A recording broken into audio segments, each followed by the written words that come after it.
Welcome everyone to another edition of Play It Through, and on this edition it's Zombies Ate My Neighbors, brought to us by Konami and LucasArts.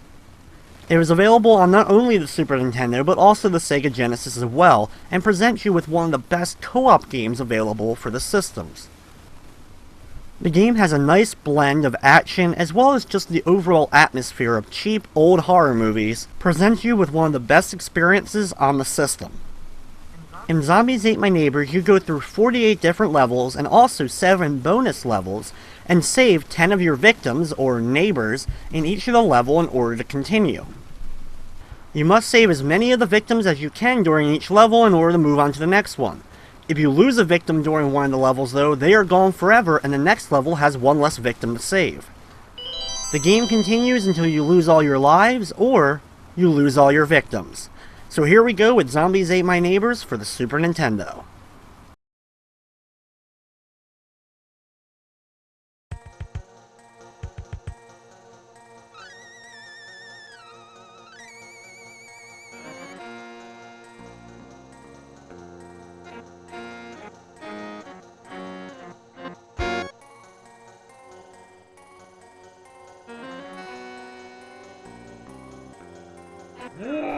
The game can be played 1 or 2 players, and you can play as either Julie or Zeke.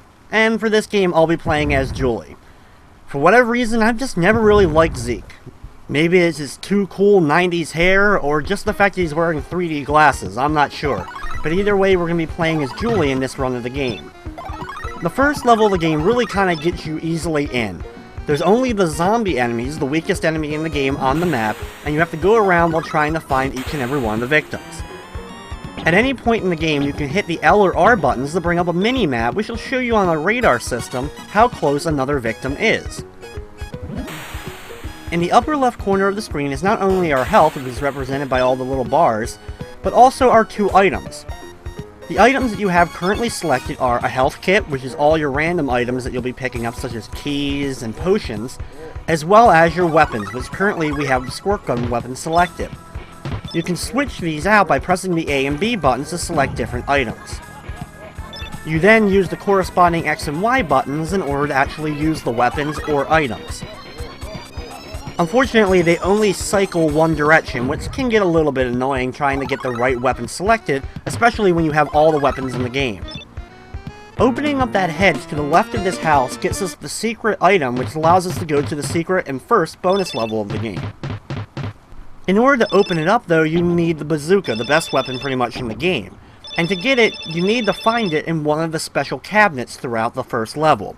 These cabinets contain different items each and every time you open them up, so they're completely random in what items you're going to get, and there's a small percentage that one may give you a bazooka.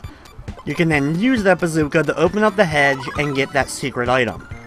Thankfully, from here on out, we'll be able to get lots of bazookas, so we don't have to really worry about running out of them as the game continues, in case we have to find other hidden items. I pretty much had to restart the game over and over again until I was able to actually get a bazooka in that first level, so I could then continue playing the game. The second level of the game, as you can see, is based on another famous LucasArts game. That being Maniac Mansion, but more specifically its sequel, Day of the Tentacle. The purple tentacle creatures only appear in this level of the game as the only enemy you have to face throughout. This level also contains the first level where you need to get a skull key in order to open up the secret door so you can find the last victims. Levels that need a skull key are usually either hidden in the corners or various areas of the stage itself, or hidden within inside a boss. Thankfully for this level we don't have to fight a boss, and we can just easily get the skull key over here, located to this cheerleader victim. Those weird plant enemies we'll be seeing a lot throughout this game. They start off with just the main plant, but then as you can see, little pieces of them start to grow and then continue to multiply, and they cover a big part of the screen. You'll have to be careful and walk around them in order to avoid getting damage from them, or you can actually take them out. However, the only weapon that can destroy them is the Weed Whacker weapon. We'll be getting plenty of them as the game goes on, and you can see one I was able to grab inside of this cabinet. However, since we didn't come into the level with one, we had to walk around that first plant. Trust me, you can never have enough of the Weed Whacker weapon, and you'll be picking up a lot of them, but you can only hold a max of 999, which sounds like a lot, but as you hold down the button to use the Weed Whacker, it gets used up pretty quickly. After you save every victim in a level, the door opens up and thus you can go in and go on to the next stage. My goal during this run of the game is to have all 10 victims saved in each level. The thing about that is, though, there is a couple of levels that if you do lose a victim, you can still get 10 total, thus getting the all victims saved. There's also, interestingly enough, a level where there's one pair of victims that's impossible to save. There's no way, no matter what you do, can you actually get to them and save them during the course of the level. The second level of the game starts off during the daytime, but then has a pretty cool day-to-night feature that goes on as you continue through the level. Thankfully though, this stage also only has the normal zombie enemies for us to take out. The zombie enemies, being the weakest, get destroyed with each and every single shot of any weapon. The only weapon that doesn't kill them is the worst weapon in the game, which is the fire extinguisher, which all that can do is freeze them for a small period of time.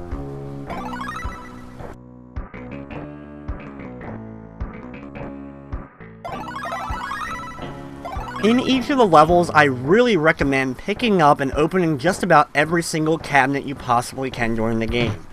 Because the cabinet's items are randomly generated, you're never quite sure what you're going to end up getting. The best things, of course, to get are going to be health items as well as the special potions in the game.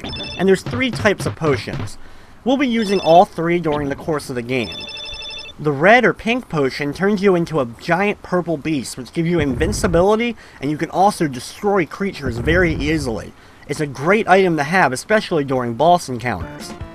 The other is a blue potion, which turns you into this weird ghost-like form that can walk on water, but also can walk through enemies. The third is the mystery potion, which can do either one of the other 2 potions' ability, or it can also give you speed up, full health, or even turn you into a weird green ghoul creature, and you're gonna lose control of your character for a short period of time. The third level of the game takes place in a shopping mall, and introduces another new enemy for us to face, the Living Doll. These living dolls, known as Tommy, come to life and go on a murderous rampage chasing you down with an axe. These dolls are the hardest enemy we've had to deal with yet. They take 4 shots with your water pistol in order to take care of them. However, sometimes when you destroy one, they'll turn into a flaming version of themselves. The flaming version also takes a few shots to actually destroy. However, the flaming version is one of the few enemies that actually can be killed with a fire extinguisher. The only other one being that giant plant that spawns these little pieces, but it'll take a very good amount of the fire extinguisher to actually do enough damage to it to beat it. Every 4 actual levels gives you a password once you complete it. So after we beat the next level, level 4, we'll have a password that we can actually start off at level 5 next time we play the game. However, there is a negative to the password, and that is you don't keep any of the items you had. So you'll end up losing them and start with just the basic squirt gun and 1 health pack to start those next 4 levels. Always though, the 4th level of the set of 4 is usually a boss level or contains a new hard enemy to deal with. And this time, it's the Chainsaw Maniac. These guys are really hard to kill and take multiple bazooka shots to destroy. So for the most part, it's best to run away and use a single bazooka shot to knock them on their back and then run away. Another great way is to distract them. We pick up during the game random clowns inside of boxes, and you can use these inflatable clowns to distract any enemy on screen. The enemy will instantly go to that clown and start destroying it. And until it gets destroyed, that enemy is occupied and you can walk right past them. Just be careful though, just because they're fighting the clown, if you walk into them, they'll still damage you.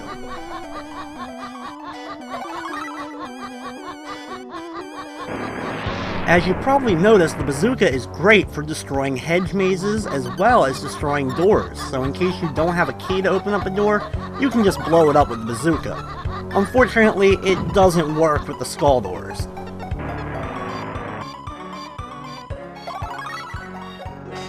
Since you only have a limited ammo supply of the bazooka overall in the game, When you open up pieces of the hedge maze, you want to make sure you open up areas that are actually going to be useful to you, so you don't have to blow up multiple spots in the same piece of hedge.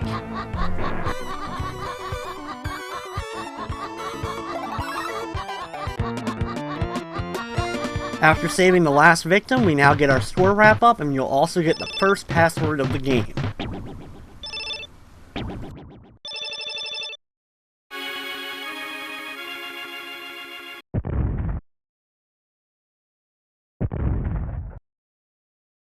Level 5 is Weird Kids on the Block, and you just gotta love the names of the levels. They're always parodies, for the most part, of either movie titles or other things in pop culture. Level 5 introduces the Pod People, or pretty much clones of you that grow from pods. These are pretty easy enemies to destroy and only take a couple of shots with your water pistol, or you can just use the Weed Whacker or other item in order to actually get rid of them. The Weed Whacker is actually pretty much recommended because you'll also have to deal with the plants on the ground during this stage. Like I mentioned before, most items you're going to be getting are going to be the random ones from trash cans and cabinets. There's also a good amount of preset items laying on the grounds of each and every one of the levels. Finding out where these items are located are a big help and can definitely help you along the way, especially ones that are going to be keys so you can pick them up, as well as different health kits and potions. Another important item that we're going to be needing to pick up, and hopefully we can get some as we go through the levels, is going to be the running shoes. These running shoes speed you up for a period of time, and they're essential in order to actually save some of the victims in later levels. In the upper right corner of the stage, watch out for the plant, as well as sometimes you'll have a mushroom guy walking around from the plant spawn, and grab 2 sets of bazooka ammo and save the soldier victim. There's also really no set pattern that you have to travel through in each and every one of the levels. So just because I'm doing a certain pattern around the level doesn't mean you have to follow the same way I do. In fact, I can guarantee my way probably isn't the fastest, but it's just the way that I'm doing through each level in order to complete it. Sometimes though, especially as we get later on in the games, I'm going to be going a specific path just to be sure to cause an enemy to not spawn right near one of the victims that I need to save. The next level is the first pyramid-themed level of the game. This introduces, not surprisingly, a mummy enemy. The good thing about the mummy is they're rather easy to deal with. They only take a couple of squirts from the water pistol, as well as they are pretty much almost instantly destroyed by the Weed Whacker item.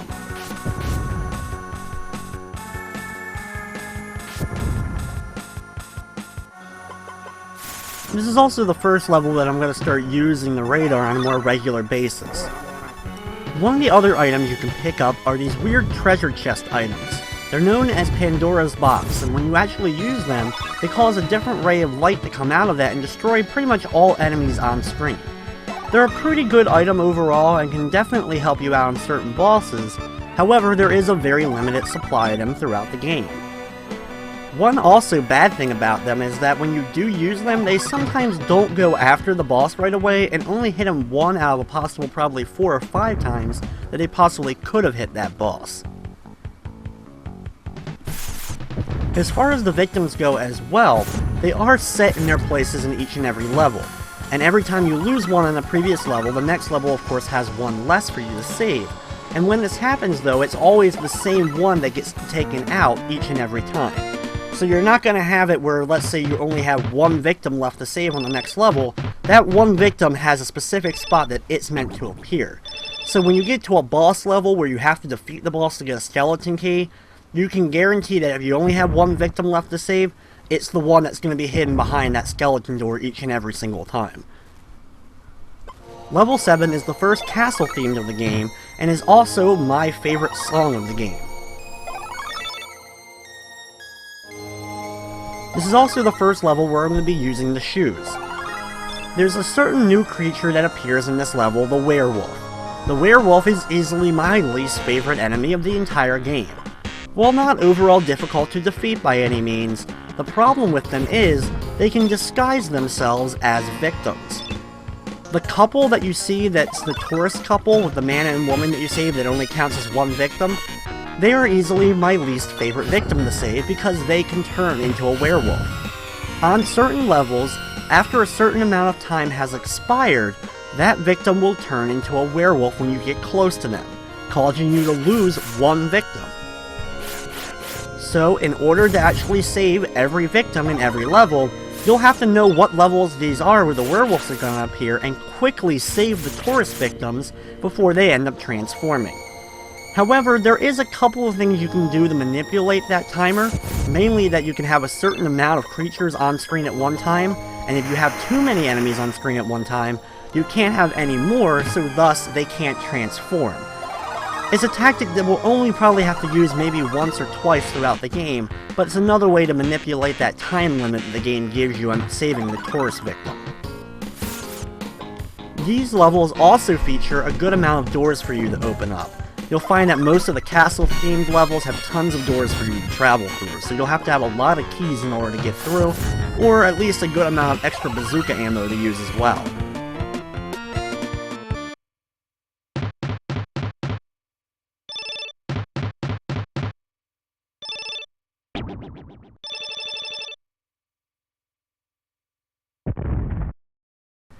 Next up is the next boss level, and this level is level 8, the Titanic Toddler. And just like it sounds, it's going to be a huge giant baby for us to battle in this level. Thankfully, we only have to face the giant baby a handful of times throughout the game. The best way to defeat it though is by using some of your Pandora's boxes early on. Of course, the bazooka is also a great way to hit it, but it can be a little bit difficult since when you shoot the bazooka, the baby will move fast out of the way and cause you to end up missing. Thankfully though, there are some keys for you to pick up in the stage inside some of the houses, as well as an extra med kit for you to use. Also, the baby counts as one victim. When you defeat the baby, he turns into a normal sized baby and you can pick him up as one of your victims. This is a great way that if the baby ends up crushing a victim in the main part of the level, you can pick up him and it'll still count you got all 10 victims saved. I recommend standing on the far right side and defeat the baby before venturing on into the level itself, because if the victims aren't on screen at any point, they aren't going to be able to get killed by the baby running around. Once you defeat the baby, pick up all your victims as well as all the extra ammo that you can get on the ground, and then work your way into the upper left corner by opening the skull door and saving the last two victims, the cheerleaders. After completing the stage, we rack up our score and get our next password.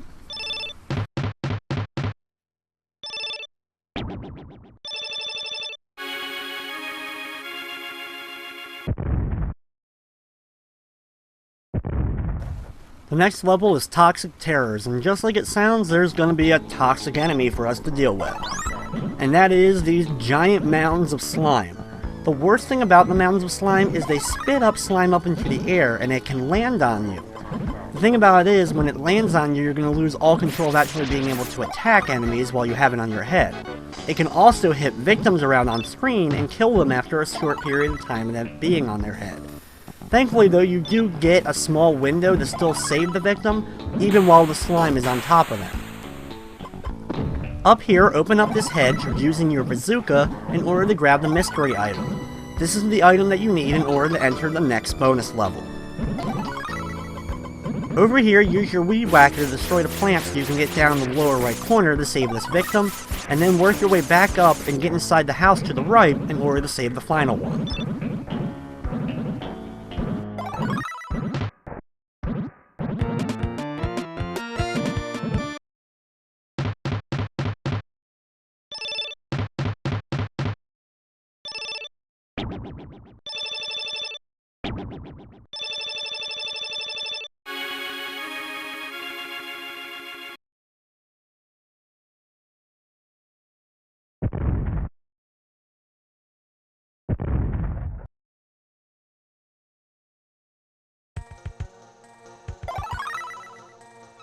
The second bonus level of the game is Mushroom Men, and as to be expected, there's going to be a lot of plant enemies to deal with. Mainly, of course, the Mushroom Men themselves. The good thing is, most of your victims are going to be clustered around the beginning of the stage before you even have to go up into the area filled by the plant. Use your bazooka or enter the door in the bottom in order to get into this house to save 2 victims. Then walk up here and grab the last one. However, before grabbing him, you may want to go up into the upper part of the stage anyway, and grab yourself a good amount of items that are going to be spread out throughout the large field covered by this plant. Once you've done exploring, save the last victim and go through the exit.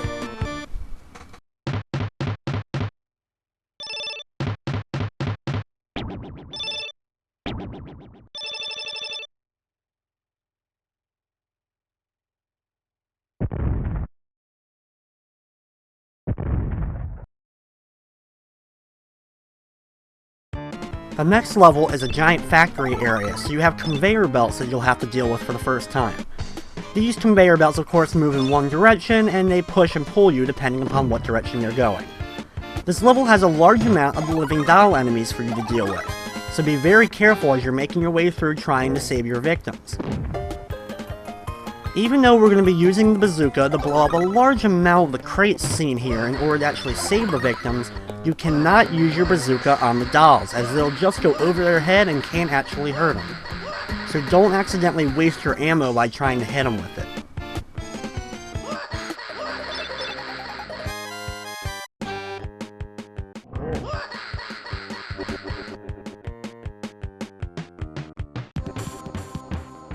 The only real hard thing about this level is just trying to find your way around through all the mountains of crates.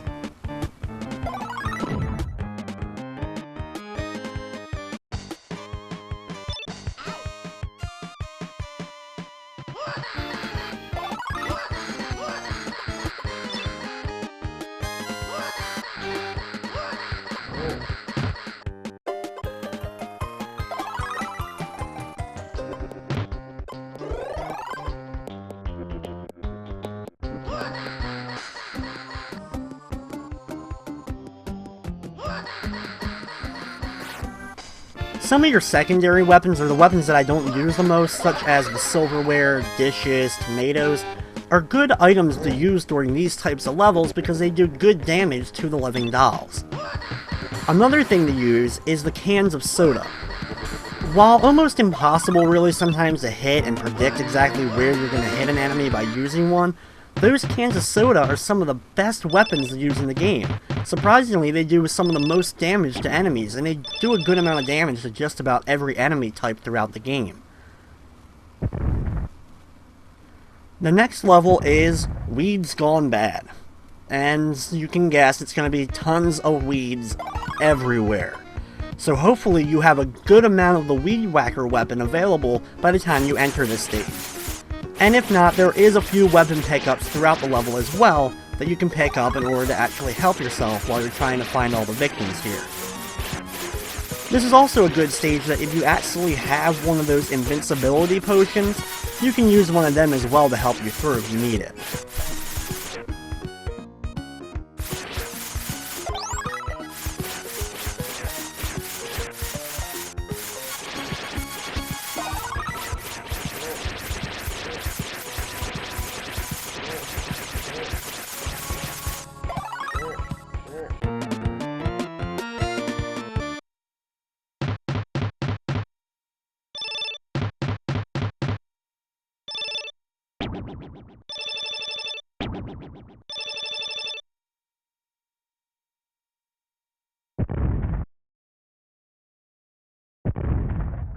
Next, one of my favorite level names, level 12, Mars Needs Cheerleaders. As you can guess, there's going to be cheerleaders to save, and Martians to deal with. Overall though, the Martians are a pretty weak enemy to deal with. The problem with them is, they come with a giant UFO that flies around the stage as well, using a string of lightning that comes out of it in order to do damage to you, and can also kill your victims. Also, interestingly enough, this is the first level that contains the football theme, so you'll also be able to pick up a football weapon, which is an okay weapon to use, as well as you have football players running around. Now, these players won't actually hurt you when they run into you, but they knock you all around. And that can get very annoying, especially when you're trying to save a certain victim, and all you keep doing is getting hit by one of those football players knocking you backwards. Also in this level with the Martians, you can find the Martian's gun, which you can actually then use on different enemies in the game, and it's actually a great weapon because there's a few enemies it actually kills instantly.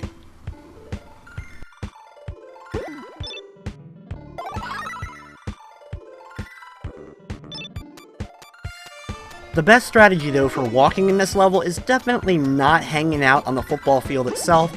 Instead, walk around the borders of it by walking around the bench area or walking around the bottom of it. After you save all 10 cheerleaders, you get your next password and you move on to level 13. You also get a nice 10 cheerleader bonus for actually completing the stage. Since we found the bonus item in the previous level, we also get the next bonus level, which is cheerleaders versus monsters. This third bonus level, as you can suspect, also has a good amount of cheerleaders in it. This level looks like a giant dorm room setup, and cheerleaders located in each of their individual rooms. It's also a pretty good maze, and you'll have to have a good amount of bazooka ammo or keys in order to work your way through it. At the beginning though, there's actually really no enemies to deal with. As time goes on, it will slowly start to tick down and eventually turn dark. Once it does so, then werewolves can actually show up and start attacking you. There's also some little spider enemies, but they're really no threat to you at this stage of the game.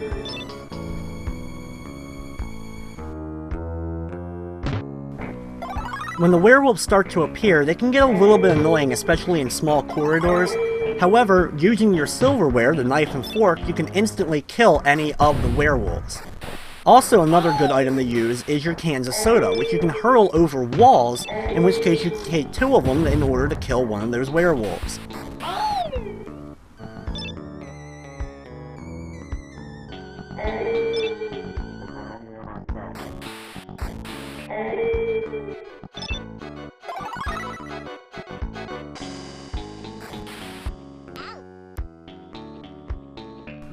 Also near the end of the stage, some of those living dolls will start to attack, so be careful of them as you pick up the last few cheerleaders to complete the bonus level.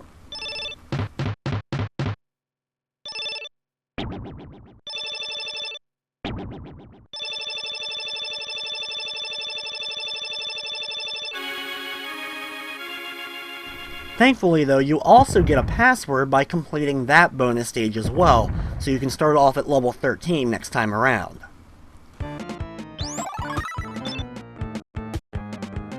Level 13 is Chopping Mall, so as to be expected, there's going to be the zombies, but mainly those living dolls with the giant axes. Just be very careful of them that they don't accidentally kill one of your victims while you're trying to make your way through the aisles in order to save them. There's also some of the chainsaw guys for you to deal with, so be sure to have your clowns selected as they can help you out while you're trying to walk through these giant aisles, and you can easily distract the guys so you can make it through.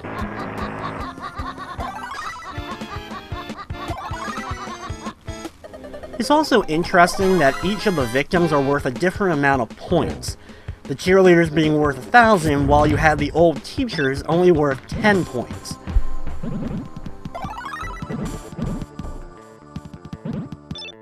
Over here, grab yourself some popsicle weapons as well as an extra key.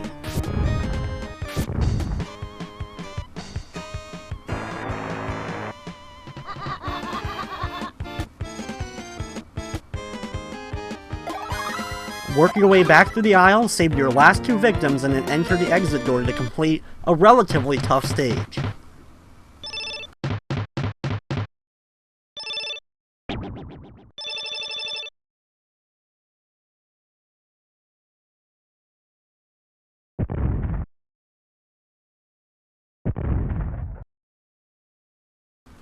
Seven meals for 7 zombies is the next level of the game, and this is another one where you'll have to quickly make it through, because if you're not fast enough, the tourists will turn into werewolves.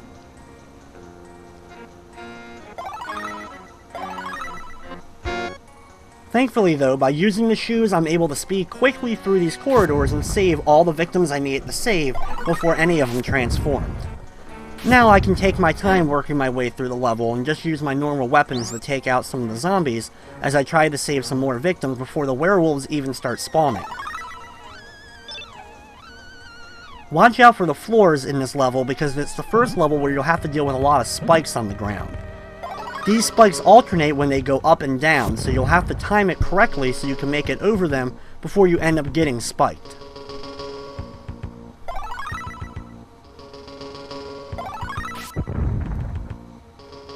Here I use an extra pair of shoes, since I had 2 of them to use, in order to save the last few victims before exiting. Though if you only have one pair of shoes after you use your first pair, I wouldn't recommend using them there. It was just a little extra thing I could do since I have an extra pair to use later on.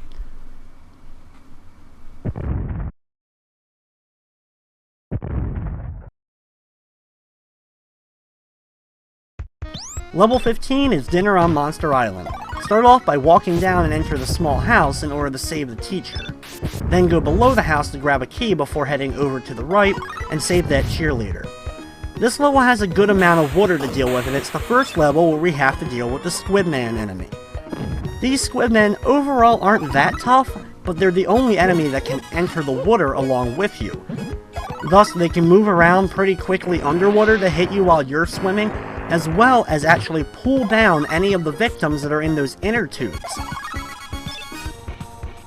One of the worst things in the game is later on when you have to deal with a lot of the Squidmen, when you're trying to save that last victim who just happens to be floating in an inner tube, and one of those Squidmen happens to get there just a second before you and pull them underwater, killing them.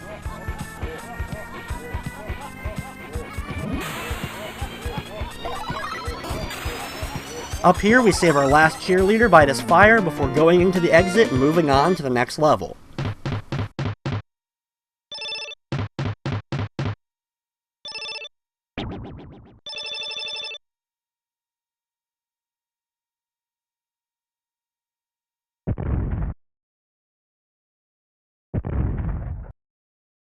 Level 16 is our next boss and password level, and just like the title of the level says, it's time for ants. Probably one of my least favorite insects to encounter in real life just because of their massive numbers. These giant ants are definitely a huge pain to deal with in this game. The main reason is they spawn pretty quickly, as well as they can easily climb over walls. Interestingly enough though, a good item to use on them is the alien gun. So you picked up a good amount of the alien ammo earlier on in the game, you can actually instantly kill the ants with it. However, with all the hedge mazes I have to go through throughout this level, I usually like to stay selected on the bazooka and just use that to kill the giant ants. Unfortunately, the bazooka can't destroy the brick walls.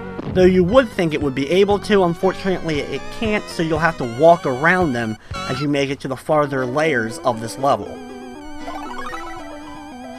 Thankfully though, the black ants that we deal with in this stage aren't as bad as the red ants we'll have to deal with later on in the game. Those ants can gang up on you easily and are a lot faster than these ones.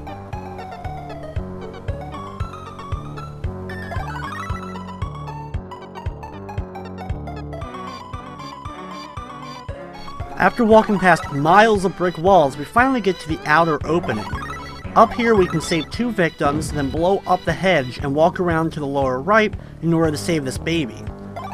For our final victim, we'll once again have to walk up to the top of the area and then around the left wall in order to actually make it around to save the final one.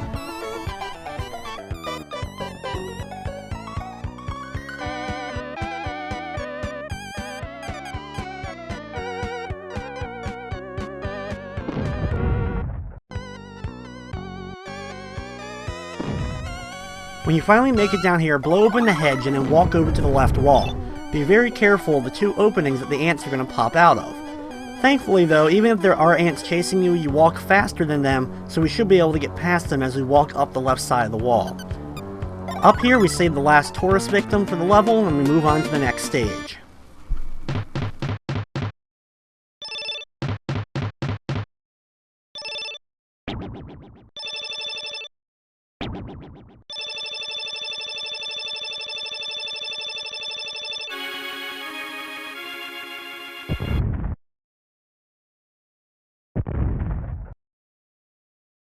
Next up is level 17, the Office of the Doomed.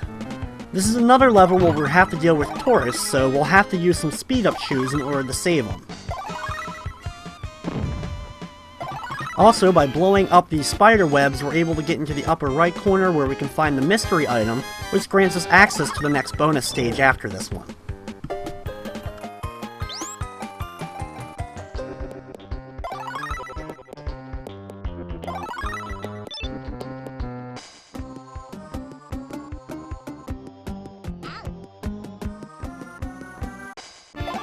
Be careful, because of all the spider webs stuck in the corners of the stage, little spiders can spawn from them.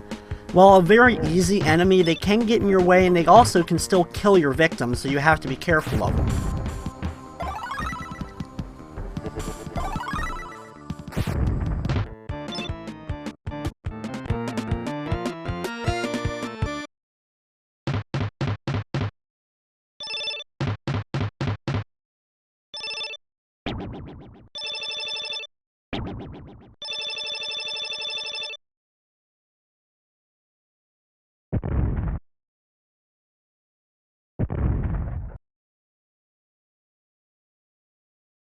Next up is from someplace very warm, and as you can expect, this level is filled with hot lava places for you to step in and end up taking damage. Just be careful as you walk your way around the maze, but overall it's a very simple and easy level to get through, and there shouldn't be any trouble saving all the victims.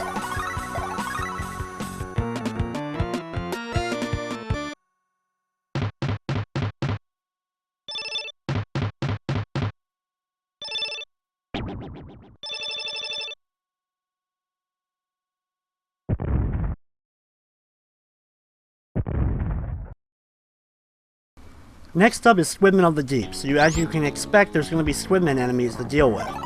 Like I said before, the worst thing about them is the fact that they can instantly pull down the guys in the inner tubes, so be very quick and careful when trying to save those particular victims.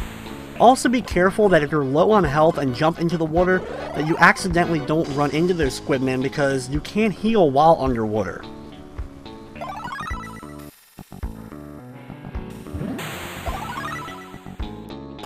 This also happens to be the first beach theme level of the game, and we'll be seeing quite a few of these in the later levels. One other small problem I have with these levels is that when walking across the boardwalk-like areas, it can be a little bit troublesome to actually jump off them or jump back on them at times. That just seems to be one of the very few programming errors of the game, and is probably one of my very few gripes I have with the game.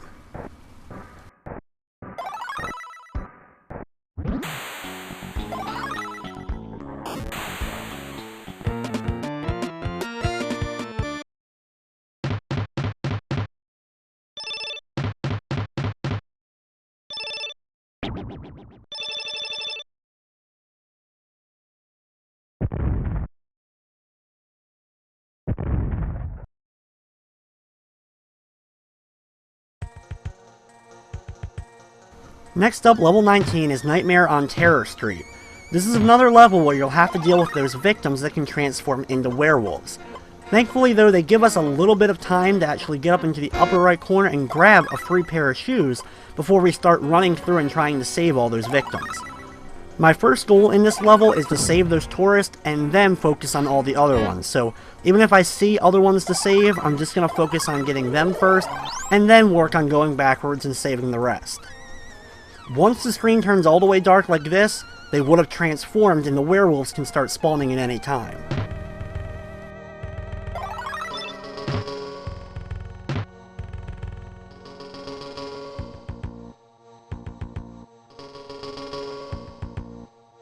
Along this outer layer of the level, there's another pair of the blue shoes for you to pick up so we can use it in a later level.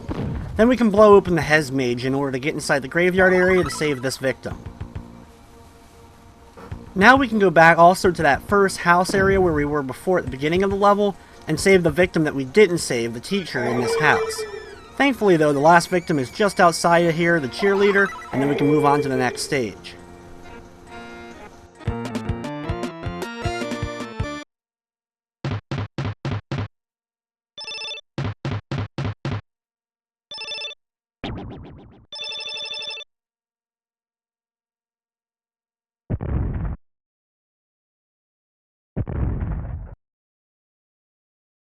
Next up is the next boss level, level 20, and we have to deal with the giant snakeoids. These giant creatures burrow underground, and just like the movie Tremors, they're going to pop out and try to eat us.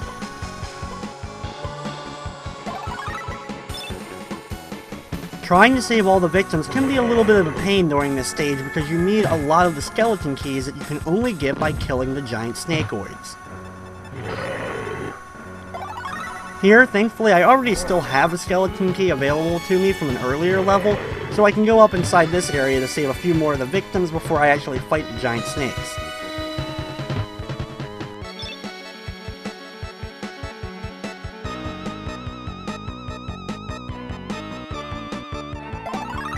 In order to battle these giant snakes, use your potions to turn into the giant purple beast.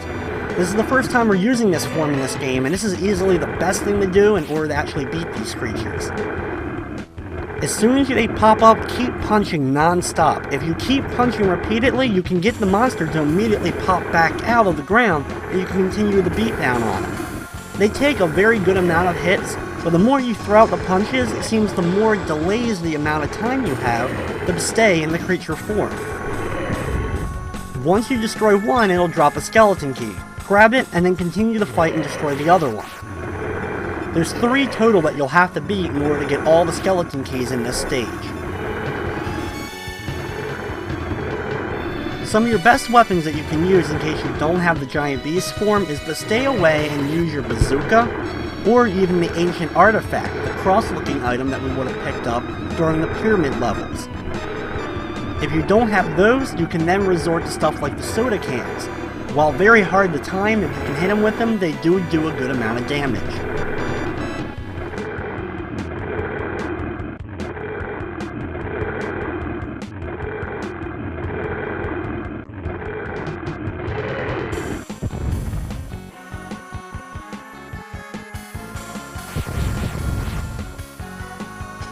Once you destroy them all, pick up all the keys and then go and unlock the final doors that you need to unlock in order to save the final few victims that we haven't saved yet.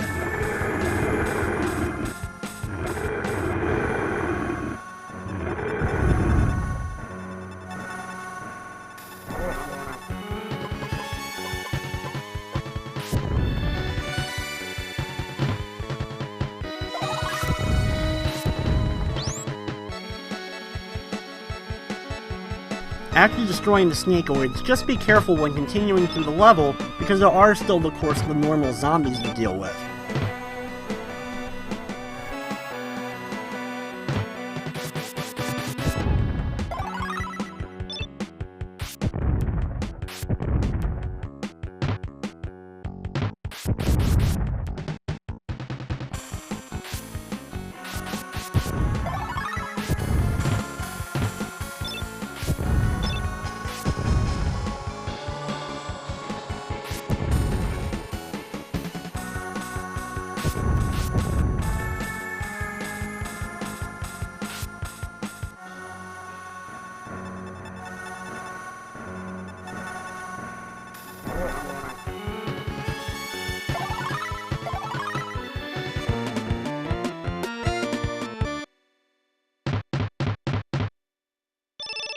After completing a pretty long level, we rack up our score and get our next password.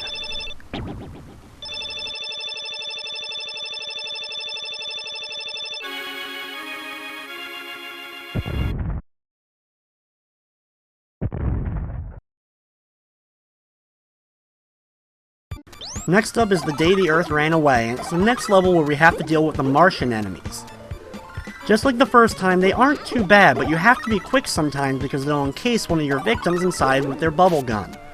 If they do this, after a few seconds, the victim will end up dying while inside that bubble. And just like the previous time, the hardest thing to really deal with is dealing with the amount of lightning that comes out of the giant UFO that flies around the stage.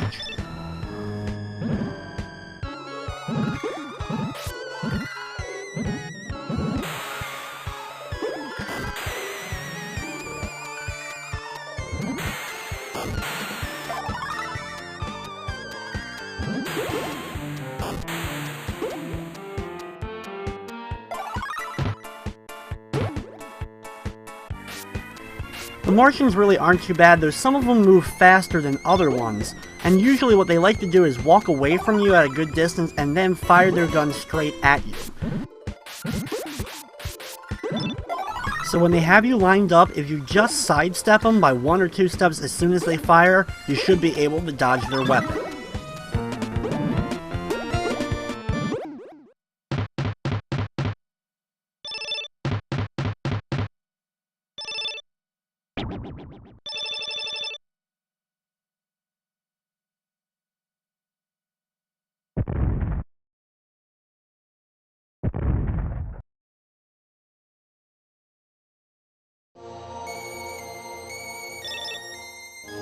Next up is level 22, the Curse of Dr. Tongue. Thankfully, this is one of those levels where we don't really have to deal with the werewolves transforming our victims. Though there are werewolves, none of the tourist victims or any of the victims will transform. There is a very good variety of different enemies located in this level, including the first time we're going to have to deal with the Frankenstein monster. Thankfully, though, levels where you have to deal with him, there's usually only one of him in the stage.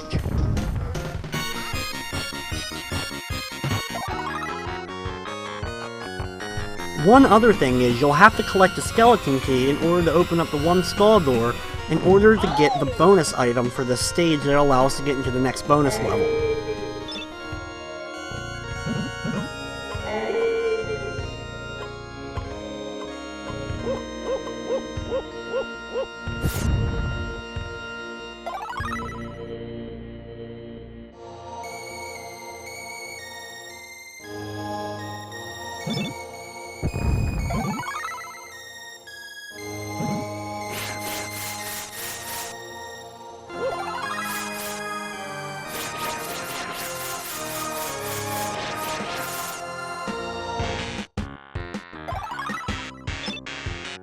Another enemy to be very wary of is the vampire enemy. These bat enemies circle around you in their bat form and then turn into their human form and actually attack you by throwing a bat at you. While they're not too much of a threat and you can easily walk around them, the weapon they throw out, the bat, can actually hit you pretty far away from you, as well as actually kill your victims pretty much instantly. Up here, instead of immediately going and grabbing the last victim, we're going to head down here and enter the skeleton door in order to grab the mystery item for the mystery level.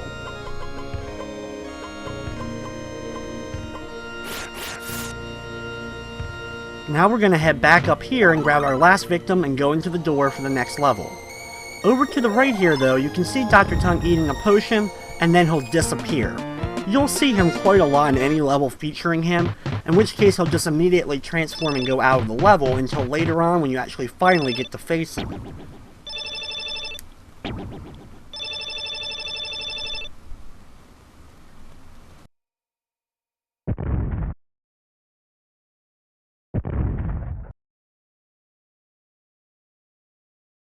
If you found the bonus item in the previous level, we'll now be in the next bonus level, the Son of Dr. Tongue. The level starts off rather easily with just having to save a few victims in the southern part of the stage, but as you can already tell and probably saw, there's a giant baby to deal with as well. This is one of those levels that seems to feature 11 total victims because once you take out the baby, he turns into one of your victims. I suggest using one of your monster potions if you have one in order to take out this baby. Just be very careful that the baby doesn't accidentally squash one of your victims in the big courtyard-like area.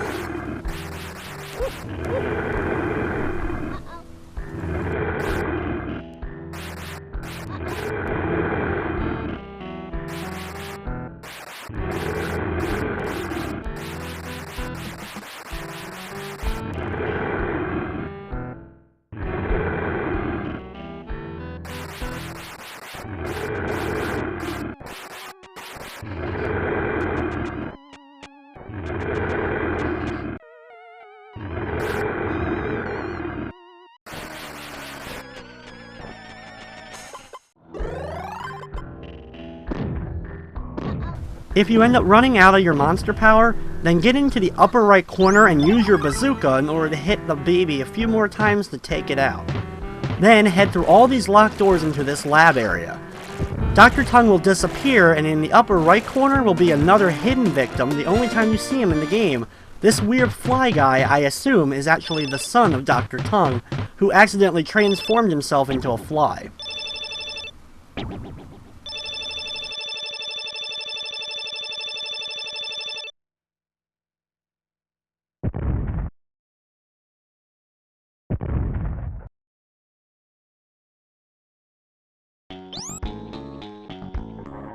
Next up is level 23, the Cave of Mystery. This level is a big pain because it actually has the giant ants returning in a non-boss level. There's also the slime running around, so be very careful when walking around trying to get past them.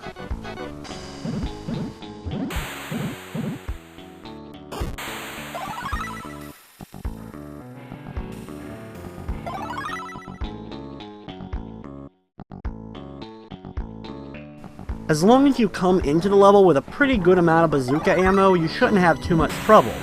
However, if you use the password to get to this area, you may not have too much ammo by the time you get to this level.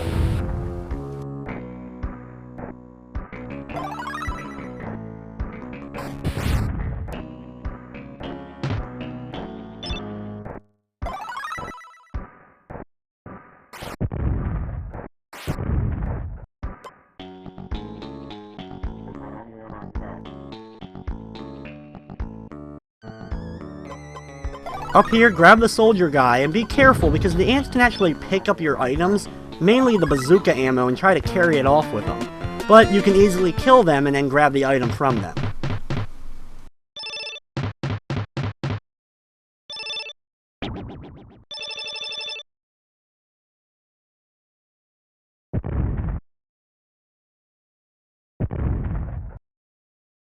Next up is the Warehouse of Evil Dolls, another one of those weird construction-like areas filled with crates that you'll have to get through, while also trying to take out all the living doll enemies. This is a good level to use your soda cans, because you can hurl them over the boxes and hit the Tommy dolls from a distance.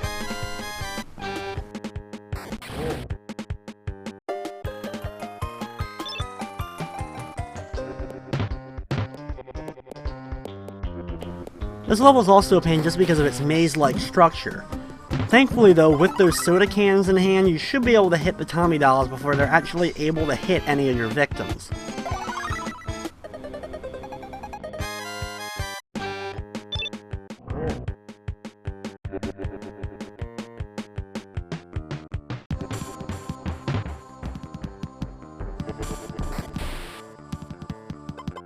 As you get farther into the level, you're gonna start encountering the chainsaw maniacs, and at this point it's probably best to start getting your bazooka out.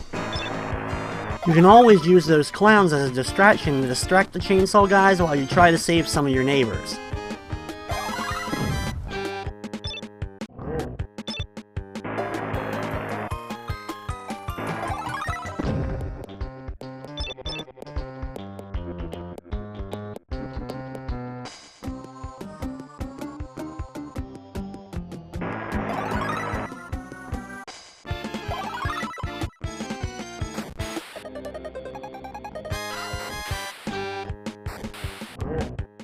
Down here in this area, there's going to be a lot of the dolls through the crates, so use your soda cans to throw them over there so you can actually take out those guys. Blow open this wall and head down here in order to save this guy, and then head back up and head over to the left and we'll save the last of the victims in this stage. Before we go through the exit though, you can get an extra pack of health by going over here to the left side, taking out a Tommy doll or two in order to grab it, and then we'll go back to the actual exit door.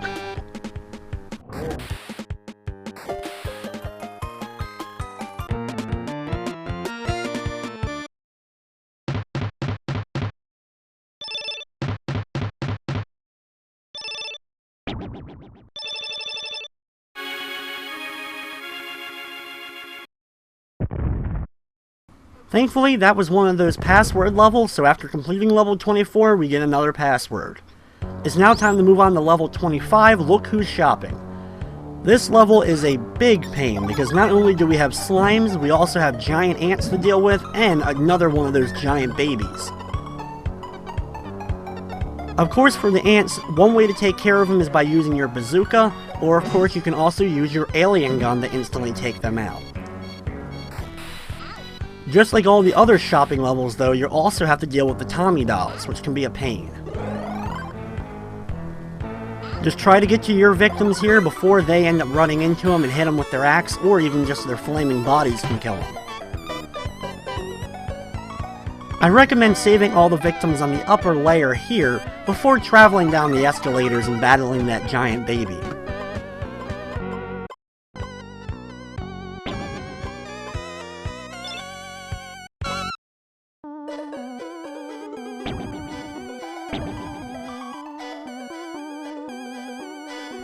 Once down here, try to do your best to save as many of the victims quickly before tangling with the baby itself.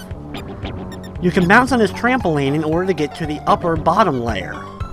Down here, save the last few victims that we need to save here before we head back down the stairs.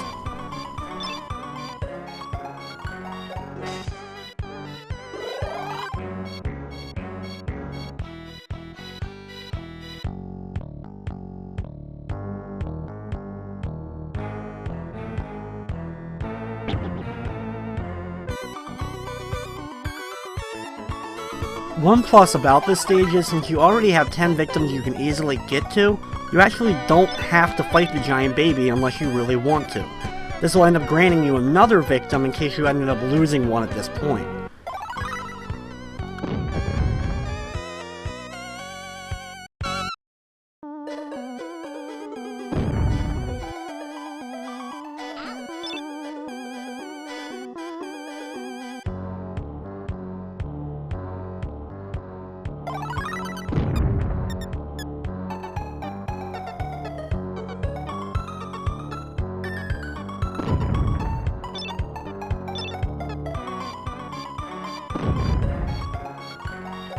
Just be careful of the giant baby as well as the ants as we get up into the upper right corner of this area and save our 10th and final victim. If you are low on Weed Whacker, blow open that opening there because there's a Weed Whacker weapon inside and we're going to need it for the next stage.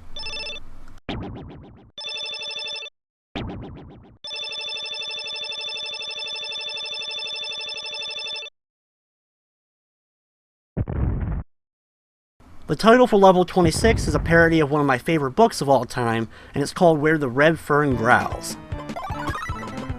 To be expected, this is another one of those levels that's absolutely filled to the brim with the plant enemies.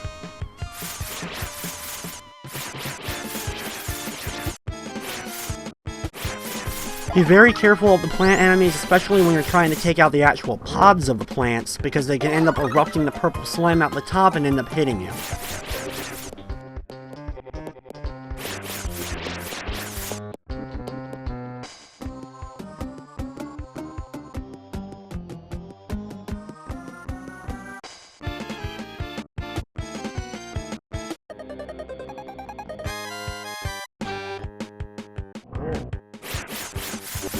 Other than being filled with the plants, most of your other normal enemies here are just going to be the regular zombies to deal with.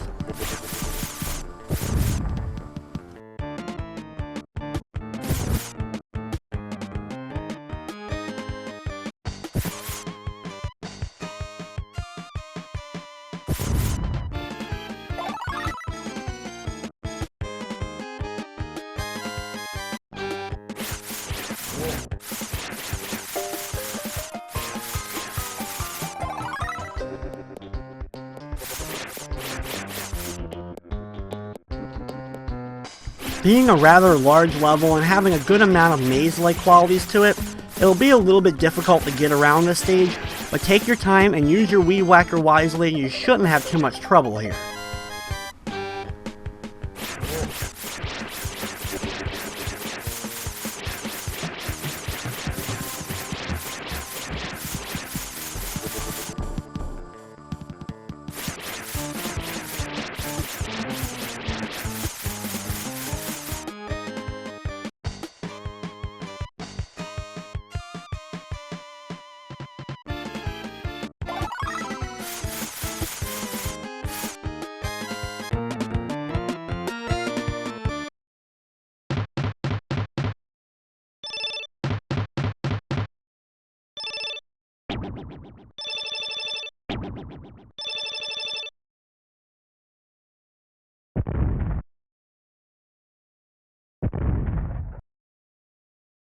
Next up is level 27, Dances with Werewolves.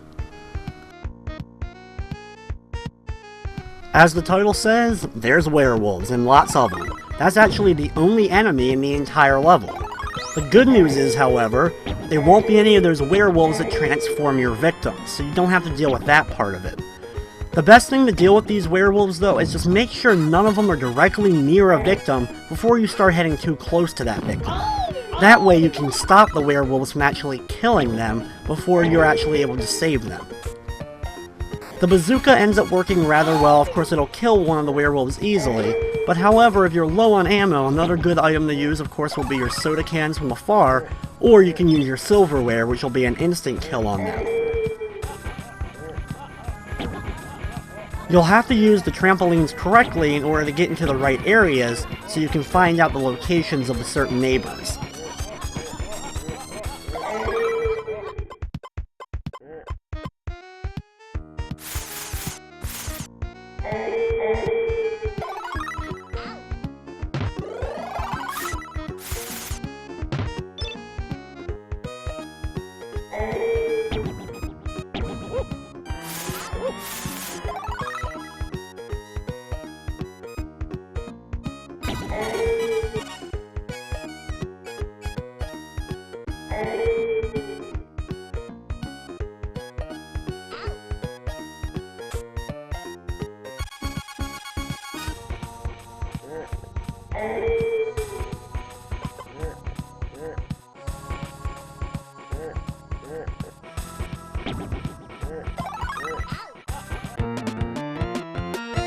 Here we're able to save the last victim and then quickly get into the door before we end up getting mauled by more of the werewolves, and then we move on to the next level. While this level featured mainly just the werewolves, the next themed level is going to be vampires.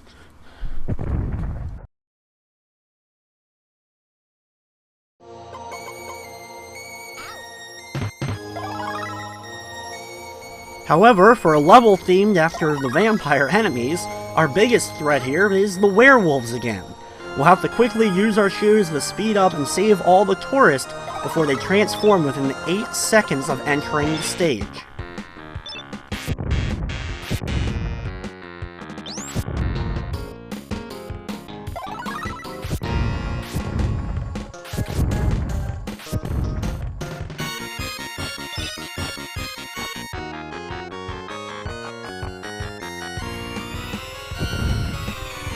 For this level, this is the first time where we're going to have to build up the amount of zombies we have on screen, because there's no way to save the last set of tourists before they end up transforming.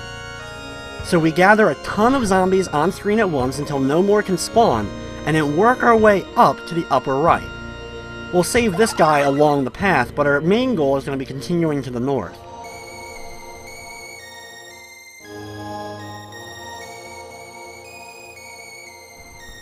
It's kind of a cheat way, but it definitely works, and you'll be able to save the tourist in the upper right corner as well as get the skeleton key that you need for the stage.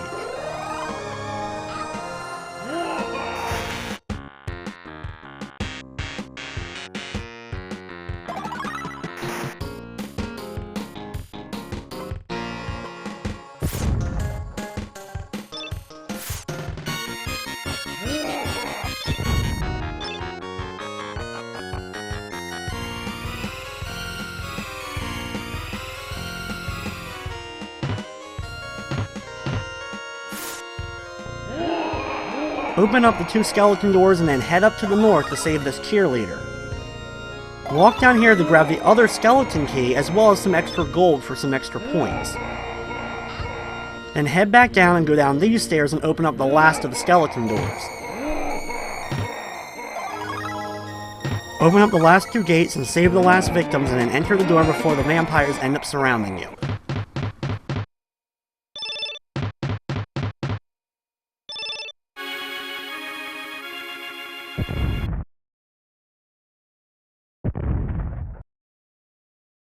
Level 29 is Zombie House Party, and even though the title says just zombies, just like the previous stage with the vampires, it's filled with different types of creatures, including the doppelgangers, evil dolls, Martians, and the squidmen.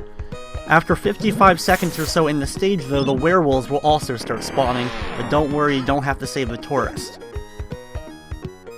The worst thing about this stage is with all the different types of enemies, it can be hard to get to some of the victims or neighbors in time before they end up getting hit by one of these creatures. The worst probably being this guy down here in the inner tube. You have to be very careful of him when you decide to jump down there using this trampoline, that a squidman isn't in the water with him and doesn't pull him under in order to kill him.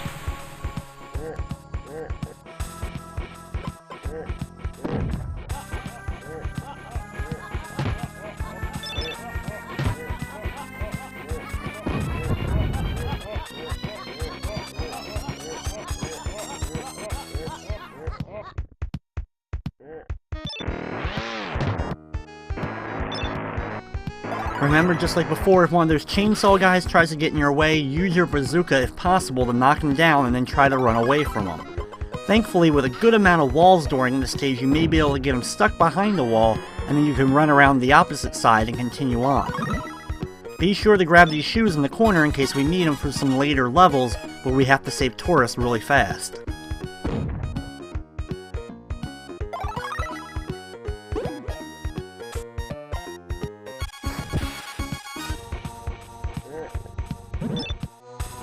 There are some decoy clowns located in that house before you end up heading south and need your weed whacker to destroy this plant in order to save our final victim for the level.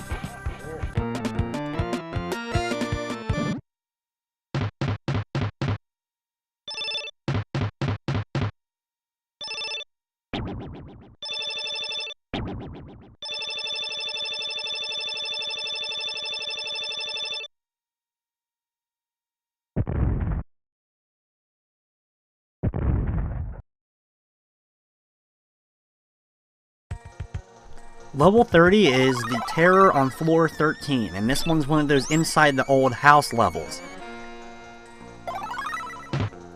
These levels can be a little bit difficult to navigate because not only are there a lot of walls you can't bypass, but you also have to sometimes go to the outer rim and actually walk along the roof of the house in order to find some of the victims.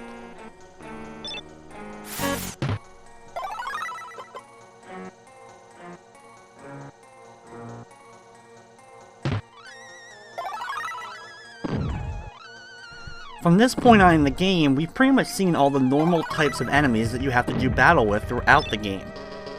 There's only a few different variants we haven't seen, mainly the bosses, as well as we haven't battled with the red ants yet, which are definitely annoying. Thankfully at this point, if you've been playing since level 1, you should have a good amount of keys built up, since we actually blew open some doors and walls using bazookas as we've gone through. This will allow you to open up a lot of the extra doors throughout this area and some of the later stages. Down here we can go onto the roof of the house. Don't worry, you actually can't fall off the roof, but you have to walk around here in order to find some extra items, as well as you can actually find a victim by going on the opposite side.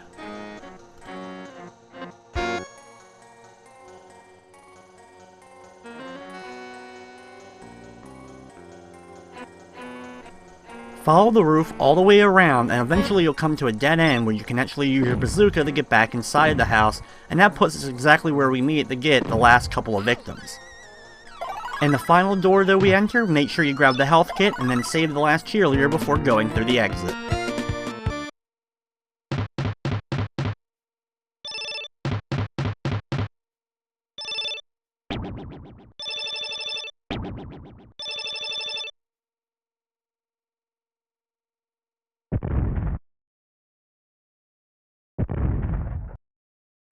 The next level is Look Who's Coming to Dinner.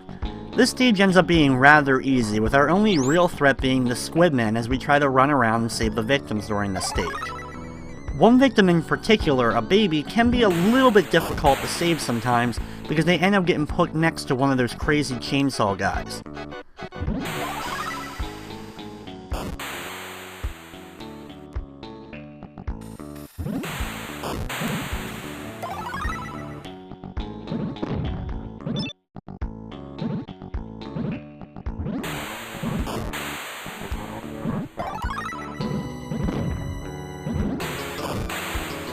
Open up this hedge in the upper right corner and you can find yourself another one of those health packs to replenish your health.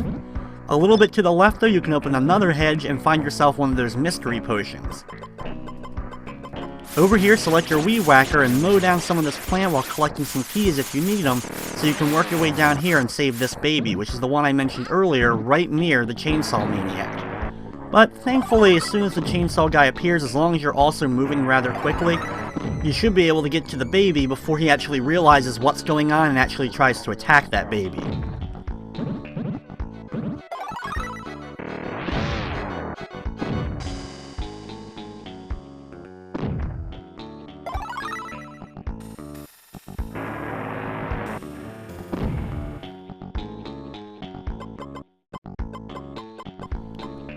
Head up here and we'll mow down some more plants to save our final victim up in the upper left corner near the plants.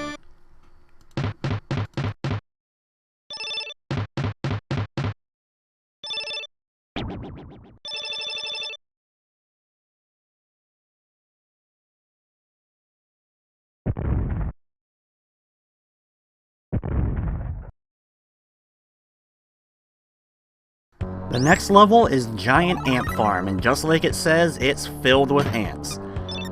Thankfully though, for the most part, a lot of our victims are going to be in good places for us to save them before any of those ants try to get in our way.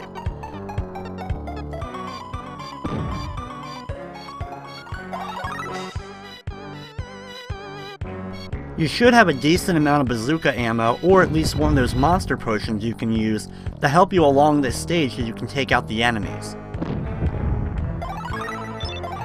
The good thing with the ants though is it usually takes them a few seconds of walking into one of your neighbors or victims before they actually cause any danger and end up killing them.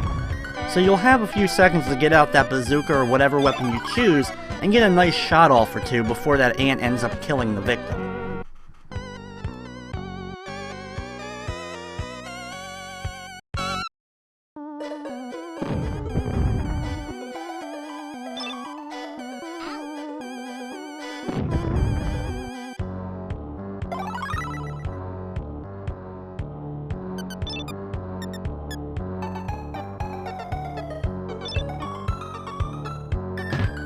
Over here is the location that we need to find the skeleton key, and now we can work our way back. This is the first level that you actually see the red ants in, and these ants are a lot more deadlier than the black ones because they move a lot quicker and they end up staying stuck on you when they're trying to hit you, and they can hit you multiple times really quickly.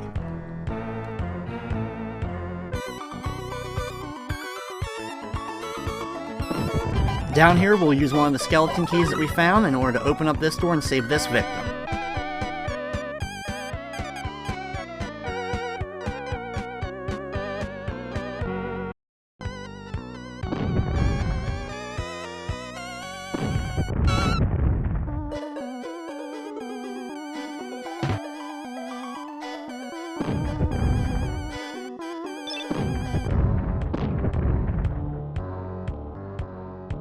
Over here, watch out for the giant red ants and grab yourself the health kit before heading inside this mine to the right using your other skeleton key we got, and then save our last neighbor for this level.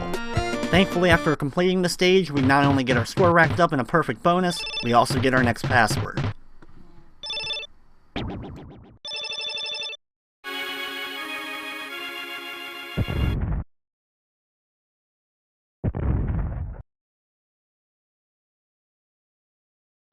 The next level is Fishing Crypts, another one of those pyramid-themed stages, so you're going to have to deal with mummies.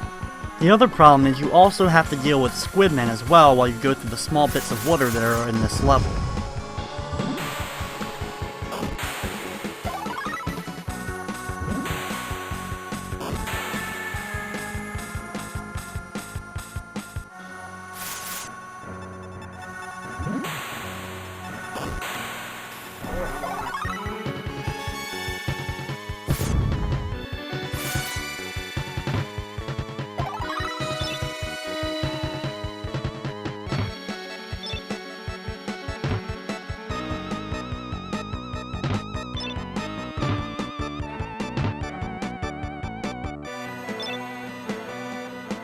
One of the problems with this stage overall is it can be a little bit confusing to find all the correct paths to go through in order to get to all the victims. After going up here and saving the neighbor, jump into the water over to the right and grab this item for the last of the secret bonus stages in the game.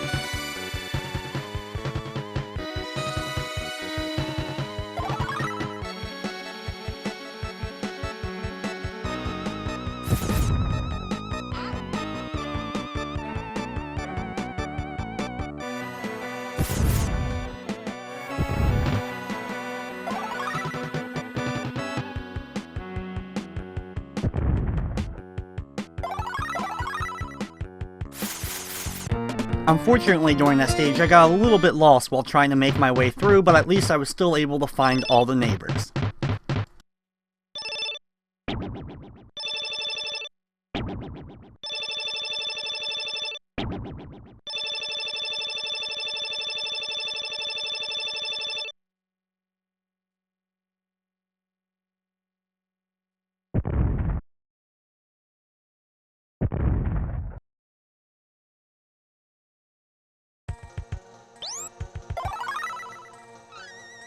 The next level is a bonus stage, the Curse of the Pharaohs. This level really only has the mummies for us to battle throughout the level.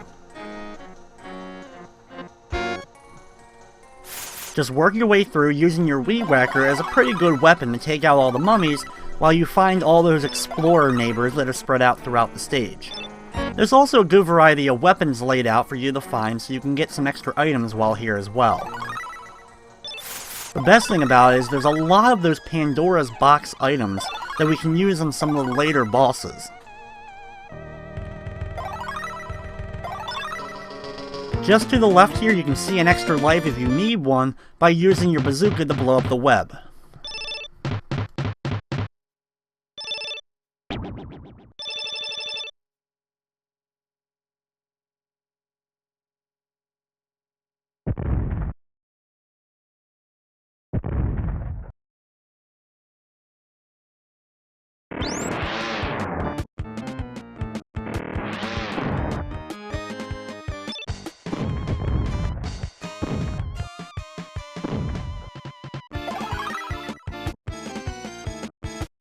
Next up is I Was a Chainsaw Maniac, and as you can expect, there's going to be a lot of chainsaw guys in this level. In fact, that's the only enemy you have to deal with. The good thing is, though, a lot of the victims or neighbors in this stage are going to be hidden behind walls where there actually isn't any of the chainsaw guys to deal with. You will need to find one of the skull keys, though, to open one of those doors to save one of the neighbors.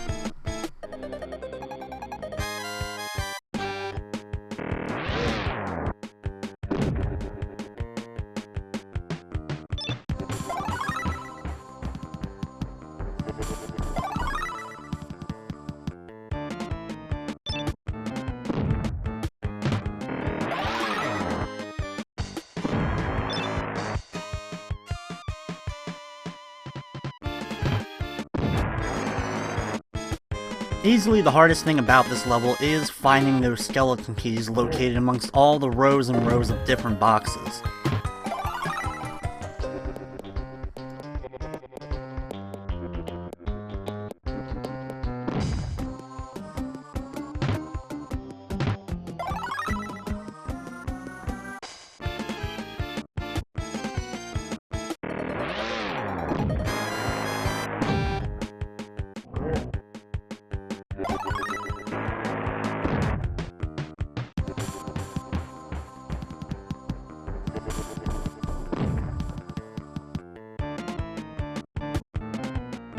Down here, hidden amongst all these boxes, we finally find the last neighbor and we can move on to the next level.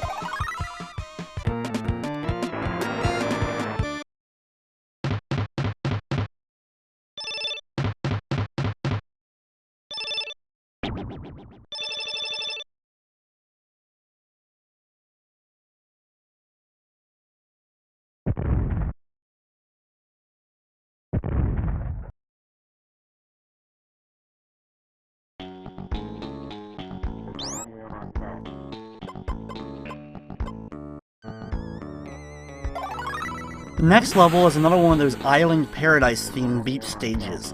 So you have a lot of squidmen to deal with, and the worst thing is going to be getting to those inner tube guys before they do.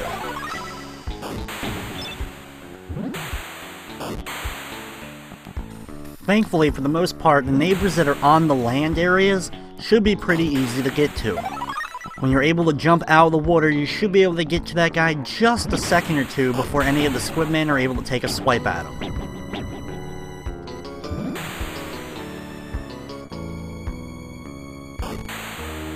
Thankfully, none of the tourists in this level will turn into werewolves either, so that's another big plus to the stage.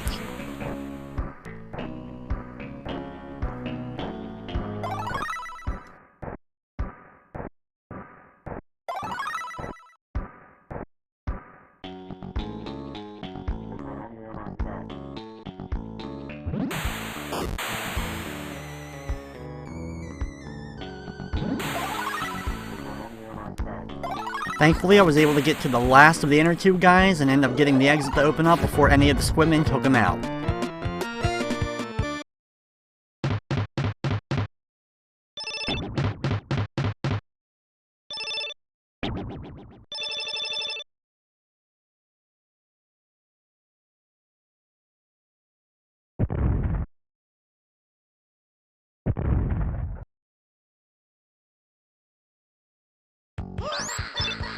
Next up is a pretty tough level, Monster Phobia. Quickly get into the upper left corner and save this tourist couple because after 9 seconds they'll transform into the werewolves. Thankfully though, that's the only tourist you have to save during this stage, so after that you don't have to worry about any of the other ones transforming. The stage has a large variety of the different creatures in here, from living dolls, werewolves, and etc., that you'll actually have to have a pretty good amount of arsenal to actually take them all out and be able to get through here. To make matters worse, this level also contains a big boss battle, so make sure that you have a good amount of ammo and health items ready, because at the end of the stage it's time to battle one of the big bosses.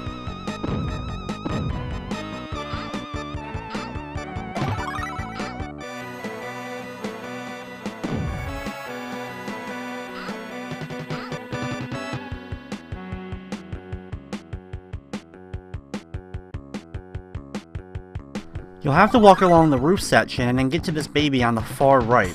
Thankfully the baby can't walk off the edge, so you don't have to worry about that.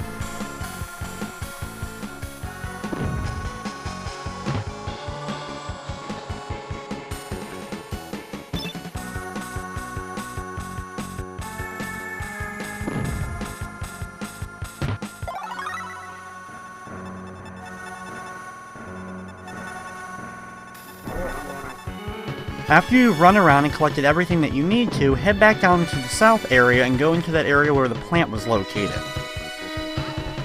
Walk past the open door here and go all the way over to the left and use your bazooka to blow up the wall. Then blow up the opening right next to it. Get onto the roof segment, walk over and blow open this wall right here in order to save the cheerleader victim. Then start heading north in order to enter the boss battle area.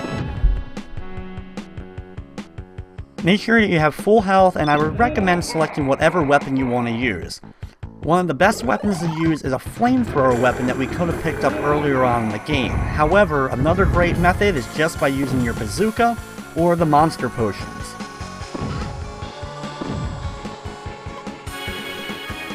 You can use your Pandora's boxes if you can get them to hit the monster a few times with each one that you use, but I wouldn't recommend using all of them during this battle.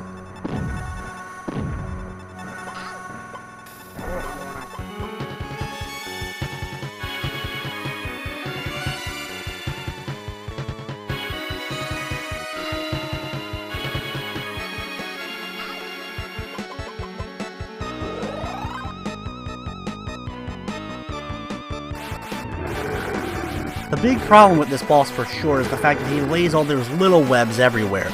I recommend staying on your health pack because the little spiders that drop out from them can also be a big danger to you and do a good amount of damage quickly, especially when you get stuck on all the webs across the ground.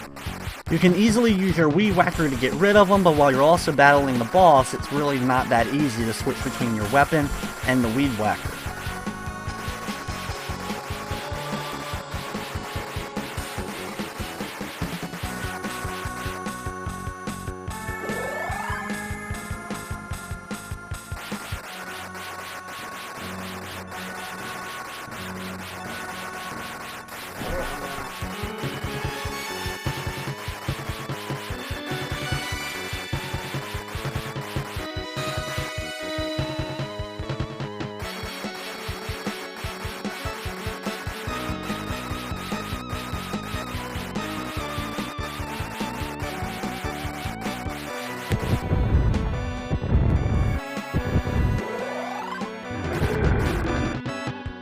It takes a crap ton of damage, but once he's finally taken care of, he'll explode and leave the stage.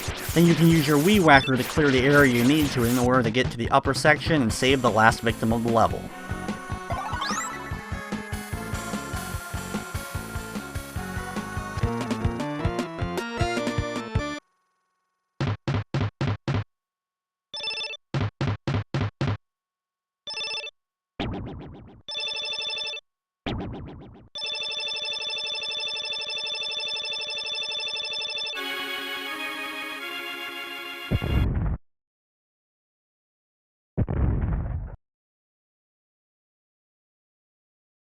Next up is level 37, the Labyrinth of Horrors.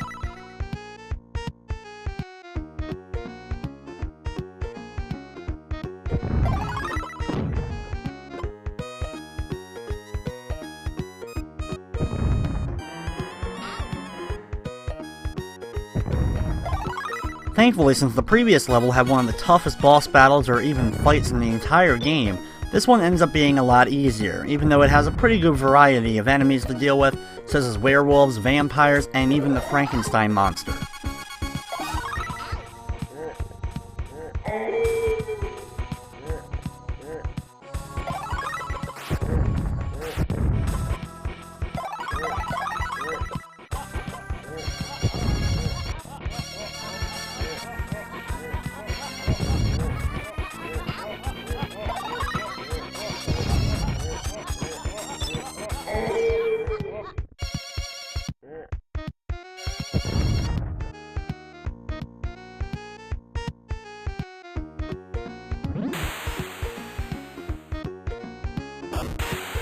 Be careful during this stage and use your ancient artifact if needed in order to take out the vampire who will pretty much continue to chase you throughout the entire level. This is also a great weapon if you have a lot of it at this point to use on all the normal enemies since it kills them pretty quickly as well.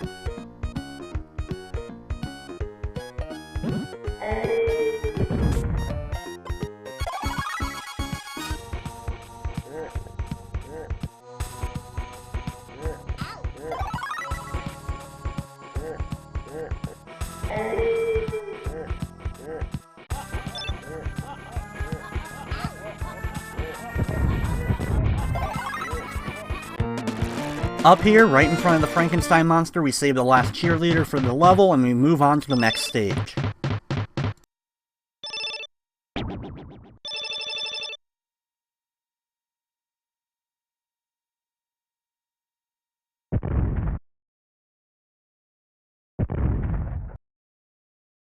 Next up is level 38, Monsters of the Blue Lagoon.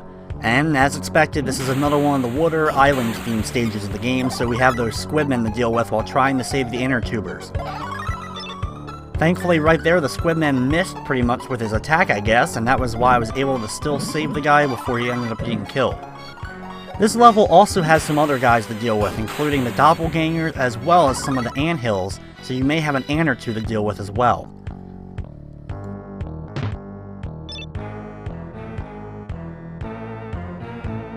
At least the good thing with the ants is they can only appear in 2 different spots on the map, so they may not be too much of a threat to you.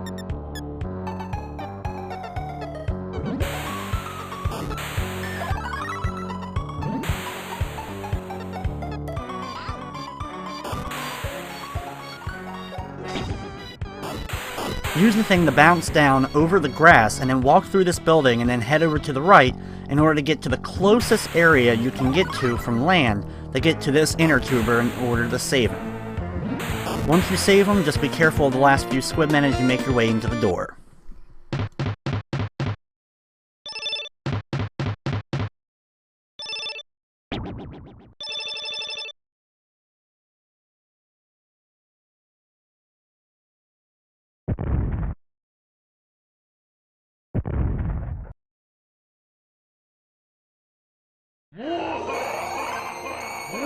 Next up is level 39, Destroy All Vampires, and this is another stage where we have to be very fast in order to save the tourists. The good thing is we actually have 37 seconds in order to save these tourists before they end up transforming into the werewolf.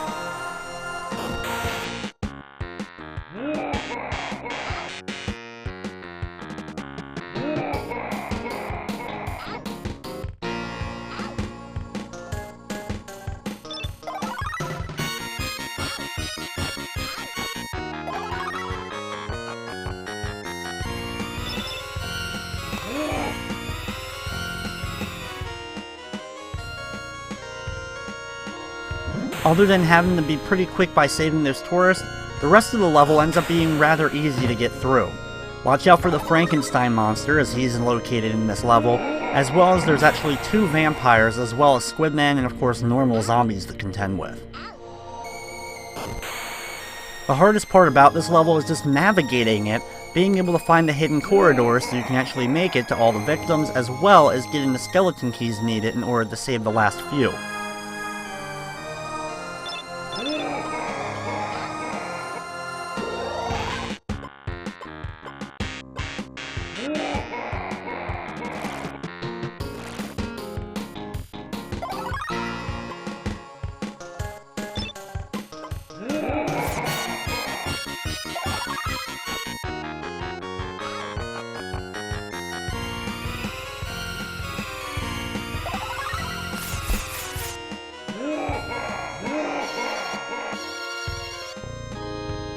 Using the ancient artifact ends up helping you out a lot by taking out the vampires as well as the Frankenstein monsters rather easily.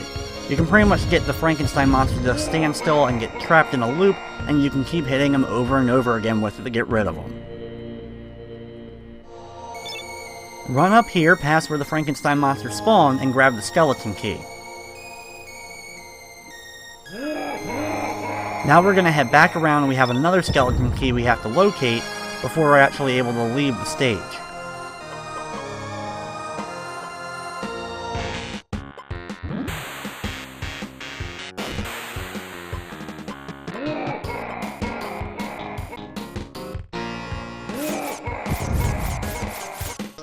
The problem with the skeleton key, it's actually pretty well hidden.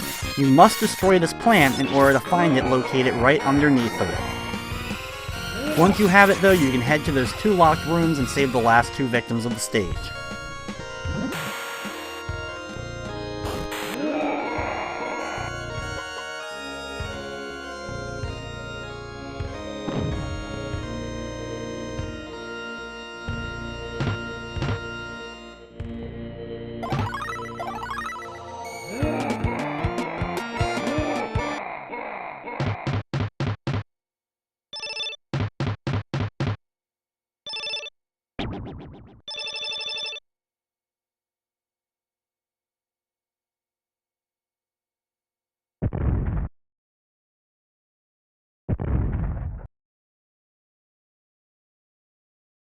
Next up is level 40, the Pyramid of Fear, number 2. At the very beginning of the level, save the 2 neighbors located in this small section, and then begin fighting the giant snakeoid. At this point, you should have a large amount of the Pandora's boxes, so I recommend using them in order to take out this giant snake. You of course can use your other weapons, but since we had a good amount of Pandora's boxes from previous levels, they are pretty much our best choice.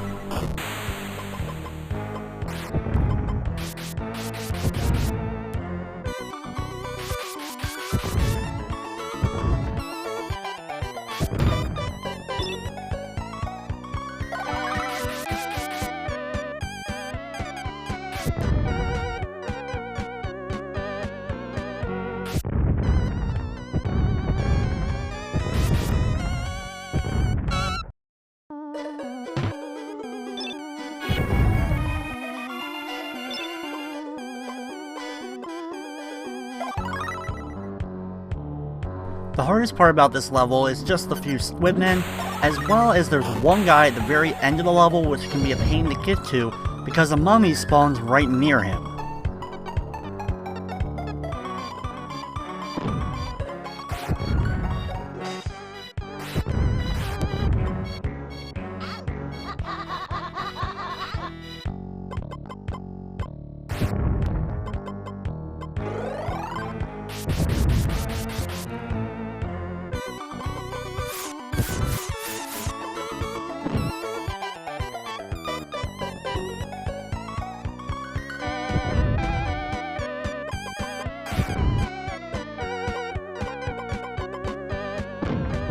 Also, with all the walls closing up on you, it can get a little bit of a pain, so just pull out that bazooka and blow open those doors so you can make your way through.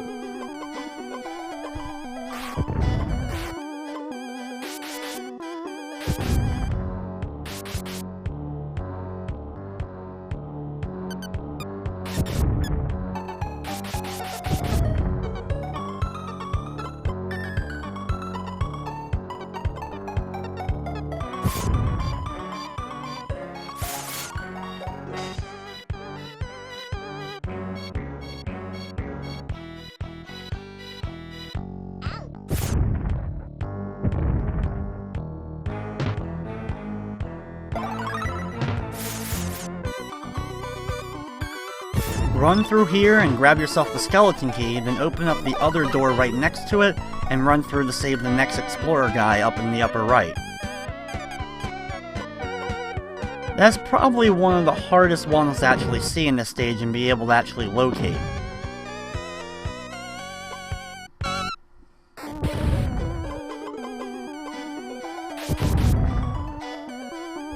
After you have that, work up into the upper left and use your skeleton key to open up this door.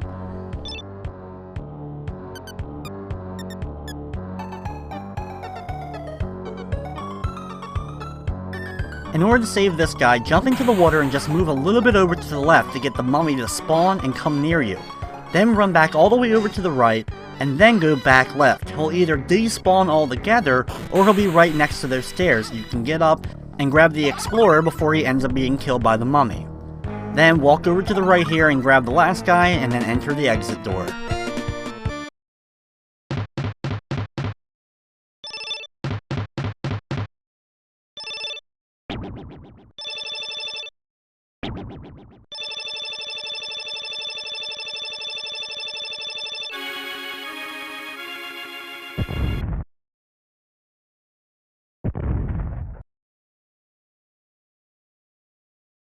Next up is Martians Go Home, and as expected, the aliens are back in full force.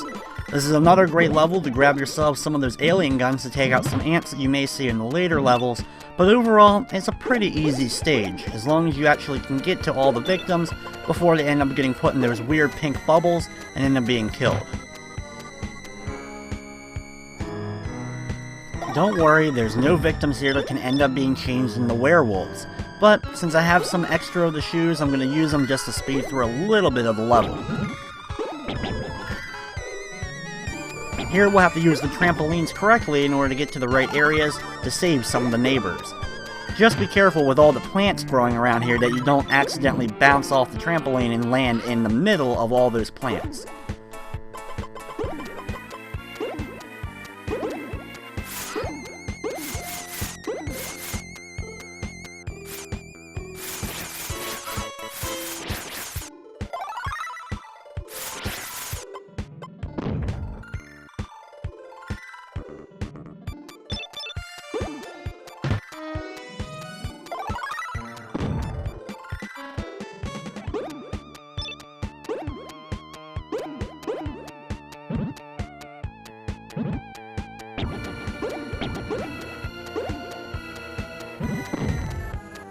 As long as you're able to be pretty quick and be able to dodge most of the Martians' fire, you shouldn't get trapped too much by their alien guns, and you should be able to get to all the neighbors easily.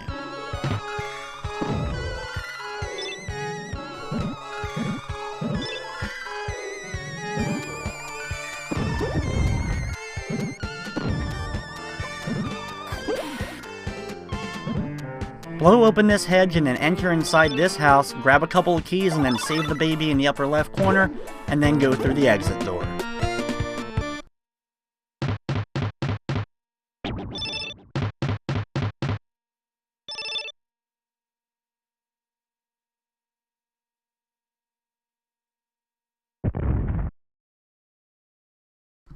Next up is level 42, and it's called Spikes, and that's exactly what the stage is. It's filled with tons of those spike panels.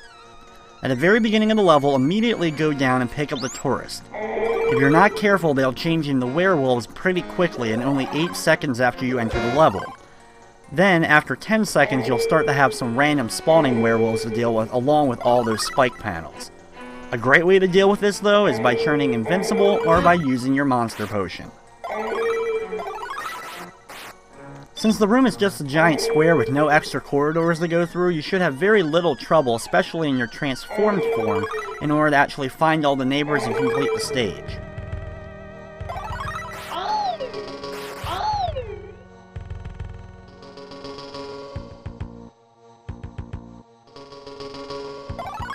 Thankfully, finding that last neighbor, we untransform and we can easily walk to the exit door.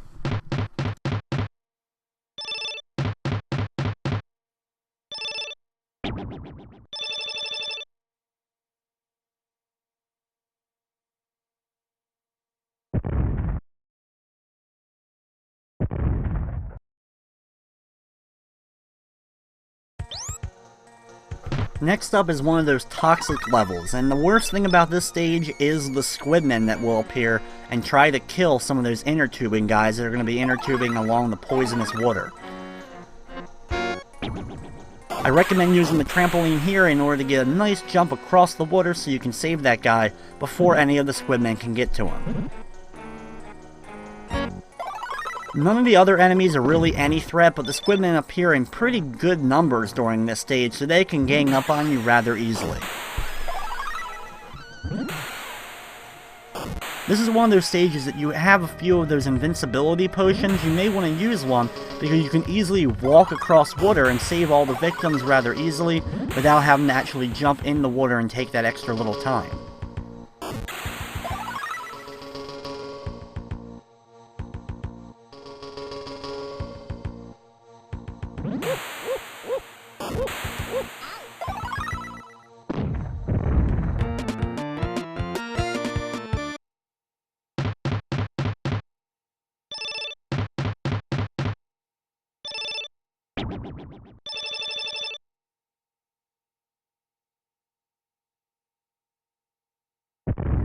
We're down to some of the final levels of the game, and we start off with level 44, the Curse of Dr. Tongue. This is the last level that we actually get a password after we complete it. From here on out, we then just have to do the last 4 levels before completing the game. This stage is rather large and has a lot of confusing areas, but it's nothing we haven't already seen. There is a vampire to deal with, as well as a Frankenstein monster to battle.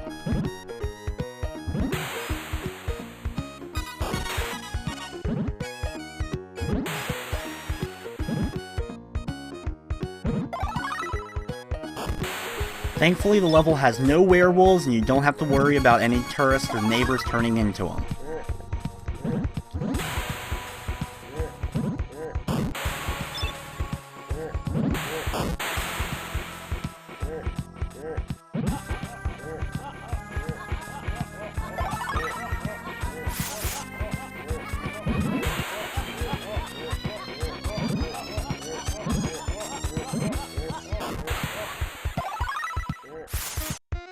Thankfully, even though there's a good amount of water in the level, there's no squidmen to battle. Up here, you get to see Dr. Tongue drinking one of his potions, and then he disappears. Pretty much going to the actual last stage of the game, where we finally get to battle him and actually get rid of him for good.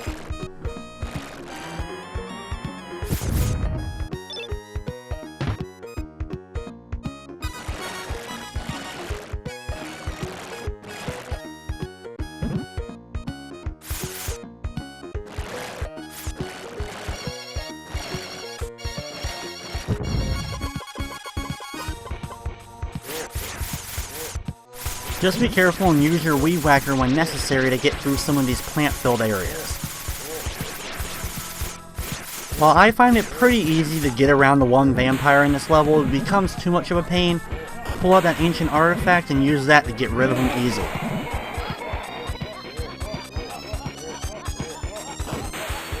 You'll have to go up here and then enter this secret corridor to actually get to this tourist located over here. It took me a while the first few times I played it to actually be able to get to that area to find them.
Use the weed whacker to get rid of some of this plant so you can get back up into the area where the laboratory was. Once back up here, walk over to the left and you can actually walk through this wall, and that's the location of the skeleton key that we need to find. Once you have that, then head back over to the left and you can open up that door to save the final neighbor.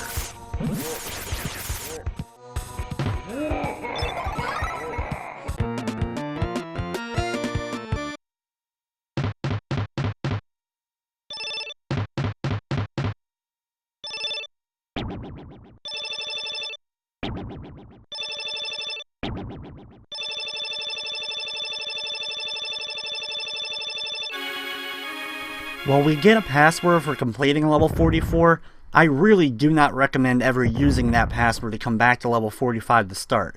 You won't be able to really find enough equipment in the last few levels in order to actually have a good chance of actually completing the stages and defeating the boss at the end. The next level, I recommend using those shoes to help you find some of the guys pretty easy and also being able to outrun the giant red ants that are going to try to gang up on you.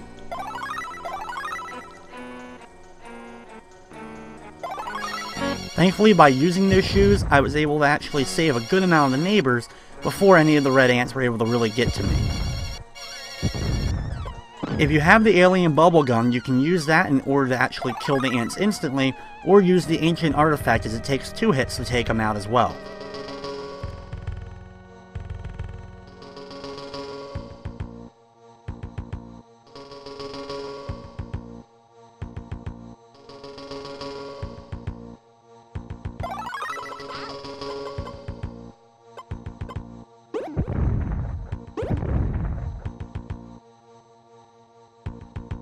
Since the red ants are so fast, when they get up on you, you pretty much have to kill them or they'll just keep hitting you over and over again.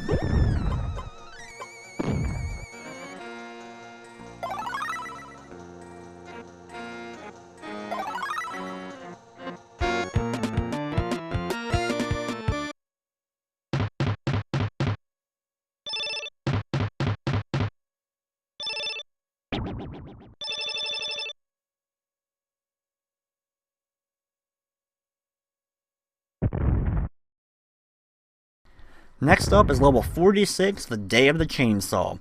One last giant hedge maze for us to deal with while also dealing with the Chainsaw Maniacs. As long as you didn't start off at level 45, you should have plenty of the bazooka ammo by now. You should have no problem being able to use it to blow open a lot of holes in the hedge maze so you can actually make your way through. If for some reason you're relatively low on the bazooka ammo, of course use the different Chainsaw Maniacs themselves, and use them to actually cut open some of the holes instead of using all your ammo on them. Go over here to the left and blow open this gate in order to find the one skeleton key that we need for here, and we also have another one we'll have to find later on in the stage.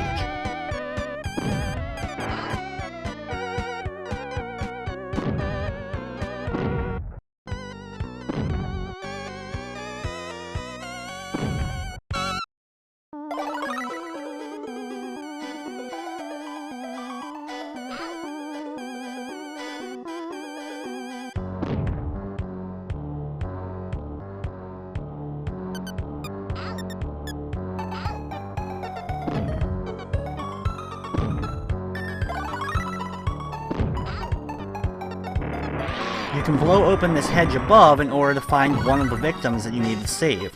It's the only time in the game where they actually hide one of the neighbors in one of those things.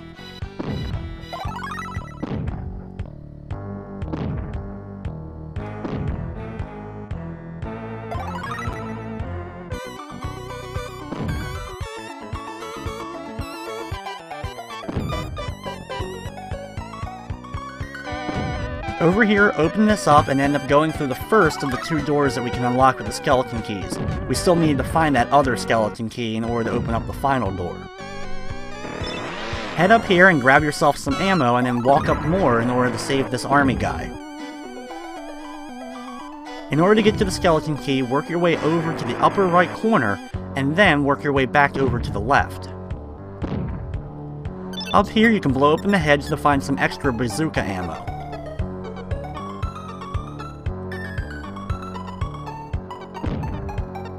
Over here, blow open this hedge to find not only the skeleton key, but there's also a chainsaw guy hidden inside, so be very careful when you actually go to grab the item. Once you have it, just work your way back around and get to that skeleton door we weren't able to open earlier and save the final neighbor of the level.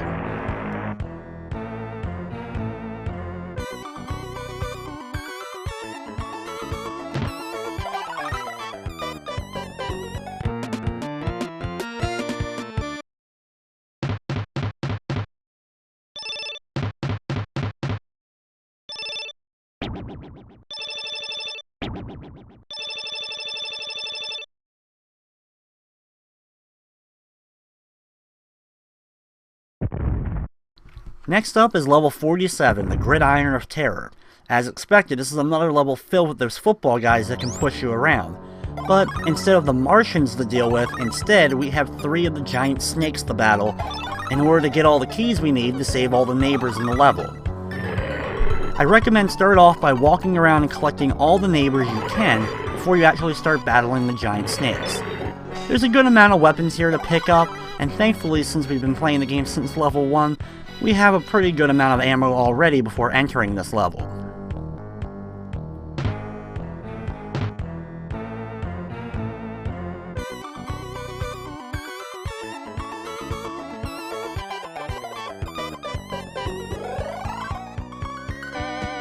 Easily the best way to deal with these guys is definitely transforming and using your transformed version of yourself in order to easily battle them.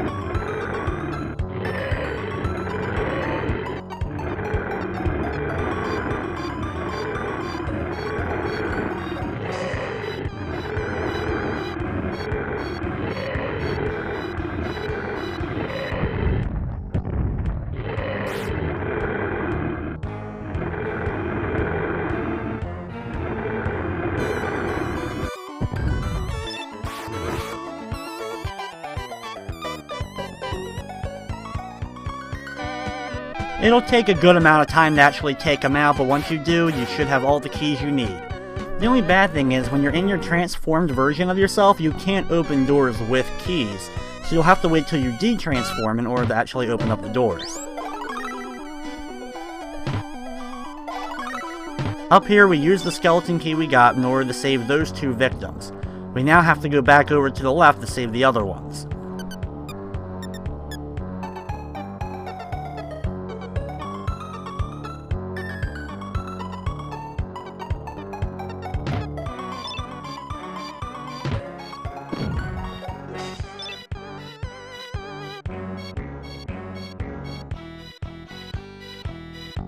I highly recommend going up into the upper right corner and grab that extra potion, because we'll definitely need it for the final boss of the game.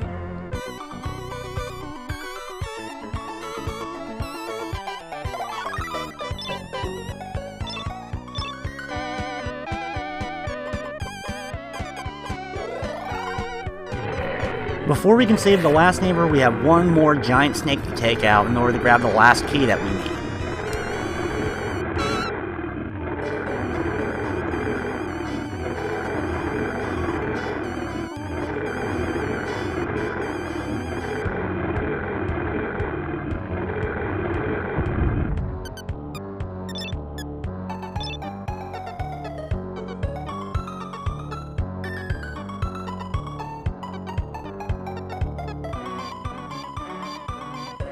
Once you have the last skeleton key, head back into the upper right, breaking down the fence if you need to, and then just wait for your transformed monster self to go back to your normal human self so you can open that last door.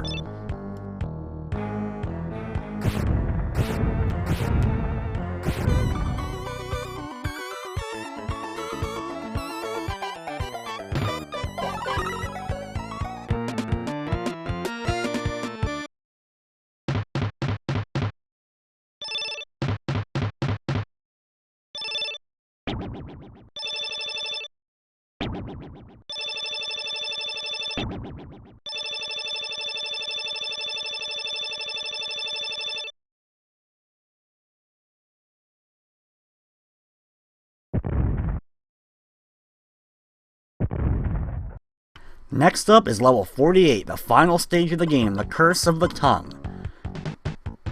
This level, immediately use your shoes and start running because you need to save some tourists before they end up transforming into werewolves.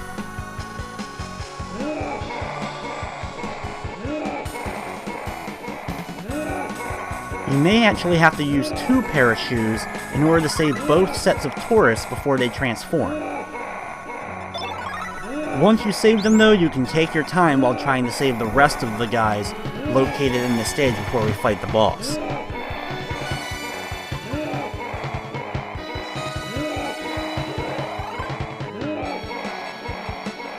Since we can't use the invincibility potions to actually fight the boss in the game, you can use those to walk around the level and just walk through all the enemies while you collect some of the extra neighbors.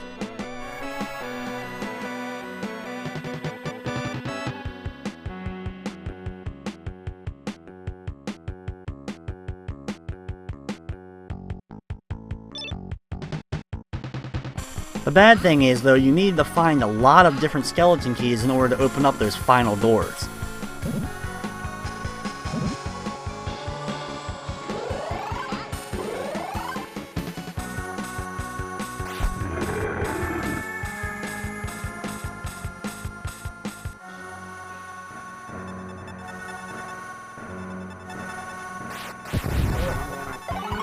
Up here I transform into a monster just to have an easy time walking through, and I grab some neighbors before I take out this Frankenstein monster.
After you've saved all but one neighbor, as well as picked up all but one of the necessary skeleton keys, start working your way back to where the skeleton key doors are located.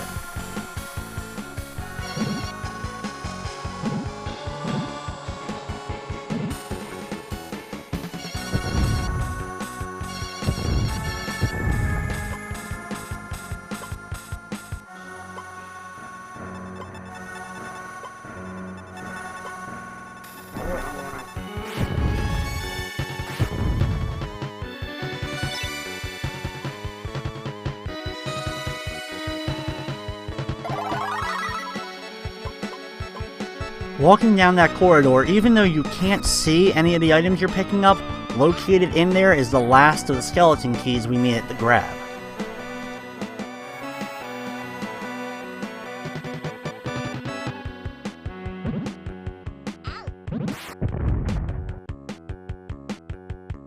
Now walk back over here and open up all the doors, and now it's time to battle the final boss of the game.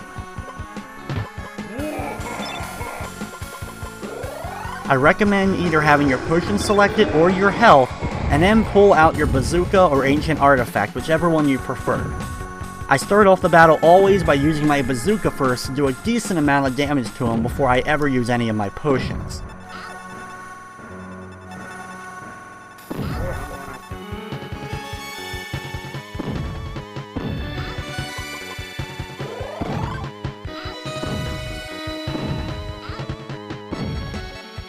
Thankfully, even though the baby spiders are low to the ground, they're easily able to be hit by using the giant bazooka. I usually like to stay on the far left wall and easily hit the spider when he comes over. At any point you can also use your Pandora's boxes to do some decent damage to the spider, but you have two bosses to deal with, this one and then a second form. After doing a good amount of damage, and if you have a decent amount of potions, transform and start beating up on the spider using your monster form.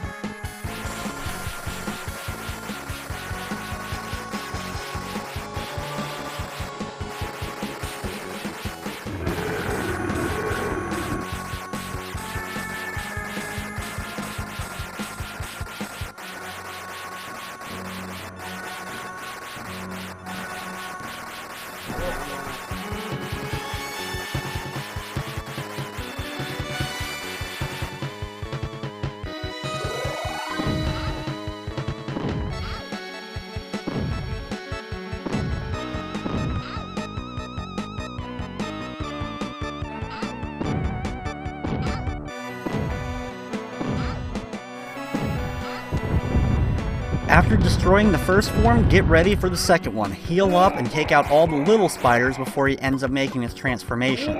The good thing is, until you get close, he won't transform into that second form.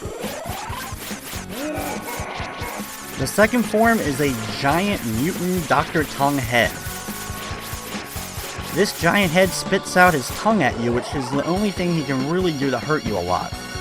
The thing about it is, his pattern is pretty hard to deal with, but one way you can actually get him trapped is by getting him up in this upper right corner. Use your ancient artifact when you have him up here, and you can do a decent amount of damage before he ends up knocking you away. You can use Pandora's box, but as you can see, sometimes it just goes all out and doesn't actually end up doing any damage to him at all.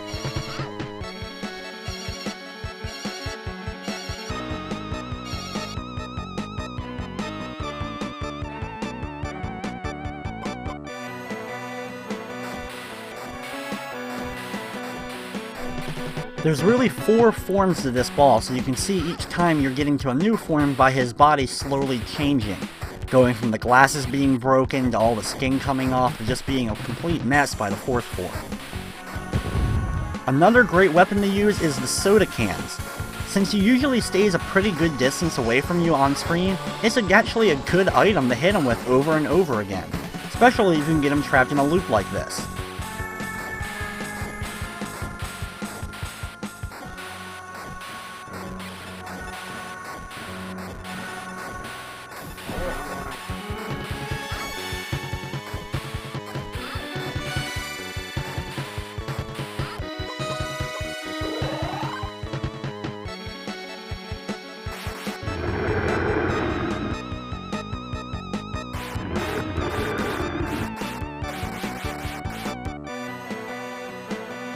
And when all else fails and you have nothing left and you still have some monster potion, you can always pull that out. It's always your saving grace to deal a ton of damage to him.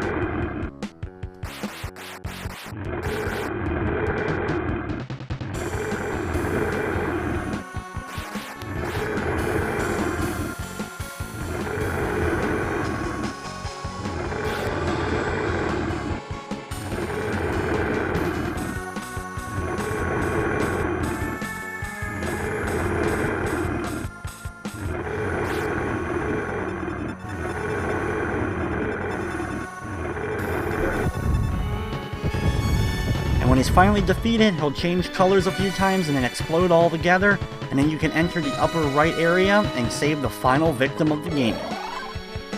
Now you can sit back and enjoy the rather plain ending to the game.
Probably the most interesting thing about the entire game is that there's a credit level. One last level after you complete the game in order to just walk around the office building of LucasArts, save 10 victims or however many you have left, and actually meet and greet all the different people that worked on the game. Talking to the different people set up in the level themselves, they tell you who they are and what they did on the game. The only thing about this though, there is a weird enemy that actually attacks you during this stage, this giant floating head that follows you around and spits at you. You have to be careful though and get to the lower right corner in time because those tourists in the lower right corner can transform into a werewolf at the end.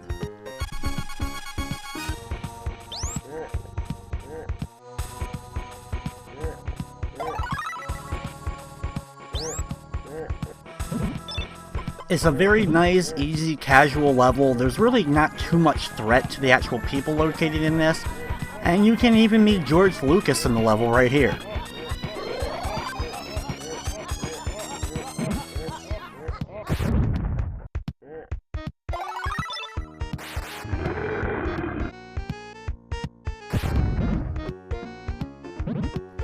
Here I'll also transform into my monster form and just break down some walls and fight some enemies if you want to. You can also collect some extra items in order to get a little bit of extra points before completing the game. The game ends once you've saved all the victims and enter the exit door.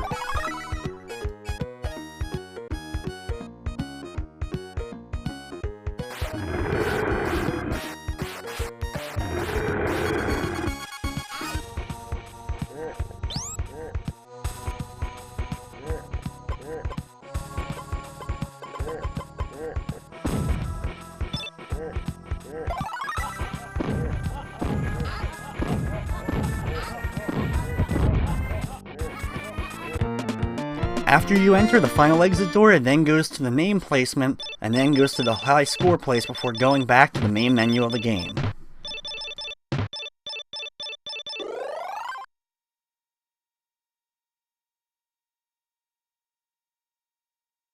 And there we have Zombies Ate My Neighbors, probably one of the hardest but overall best experiences you can have during the 16-bit era. And with that, it's going to wrap up this edition of Play It Through. I'd like to thank you for watching, and of course, I hope you enjoyed.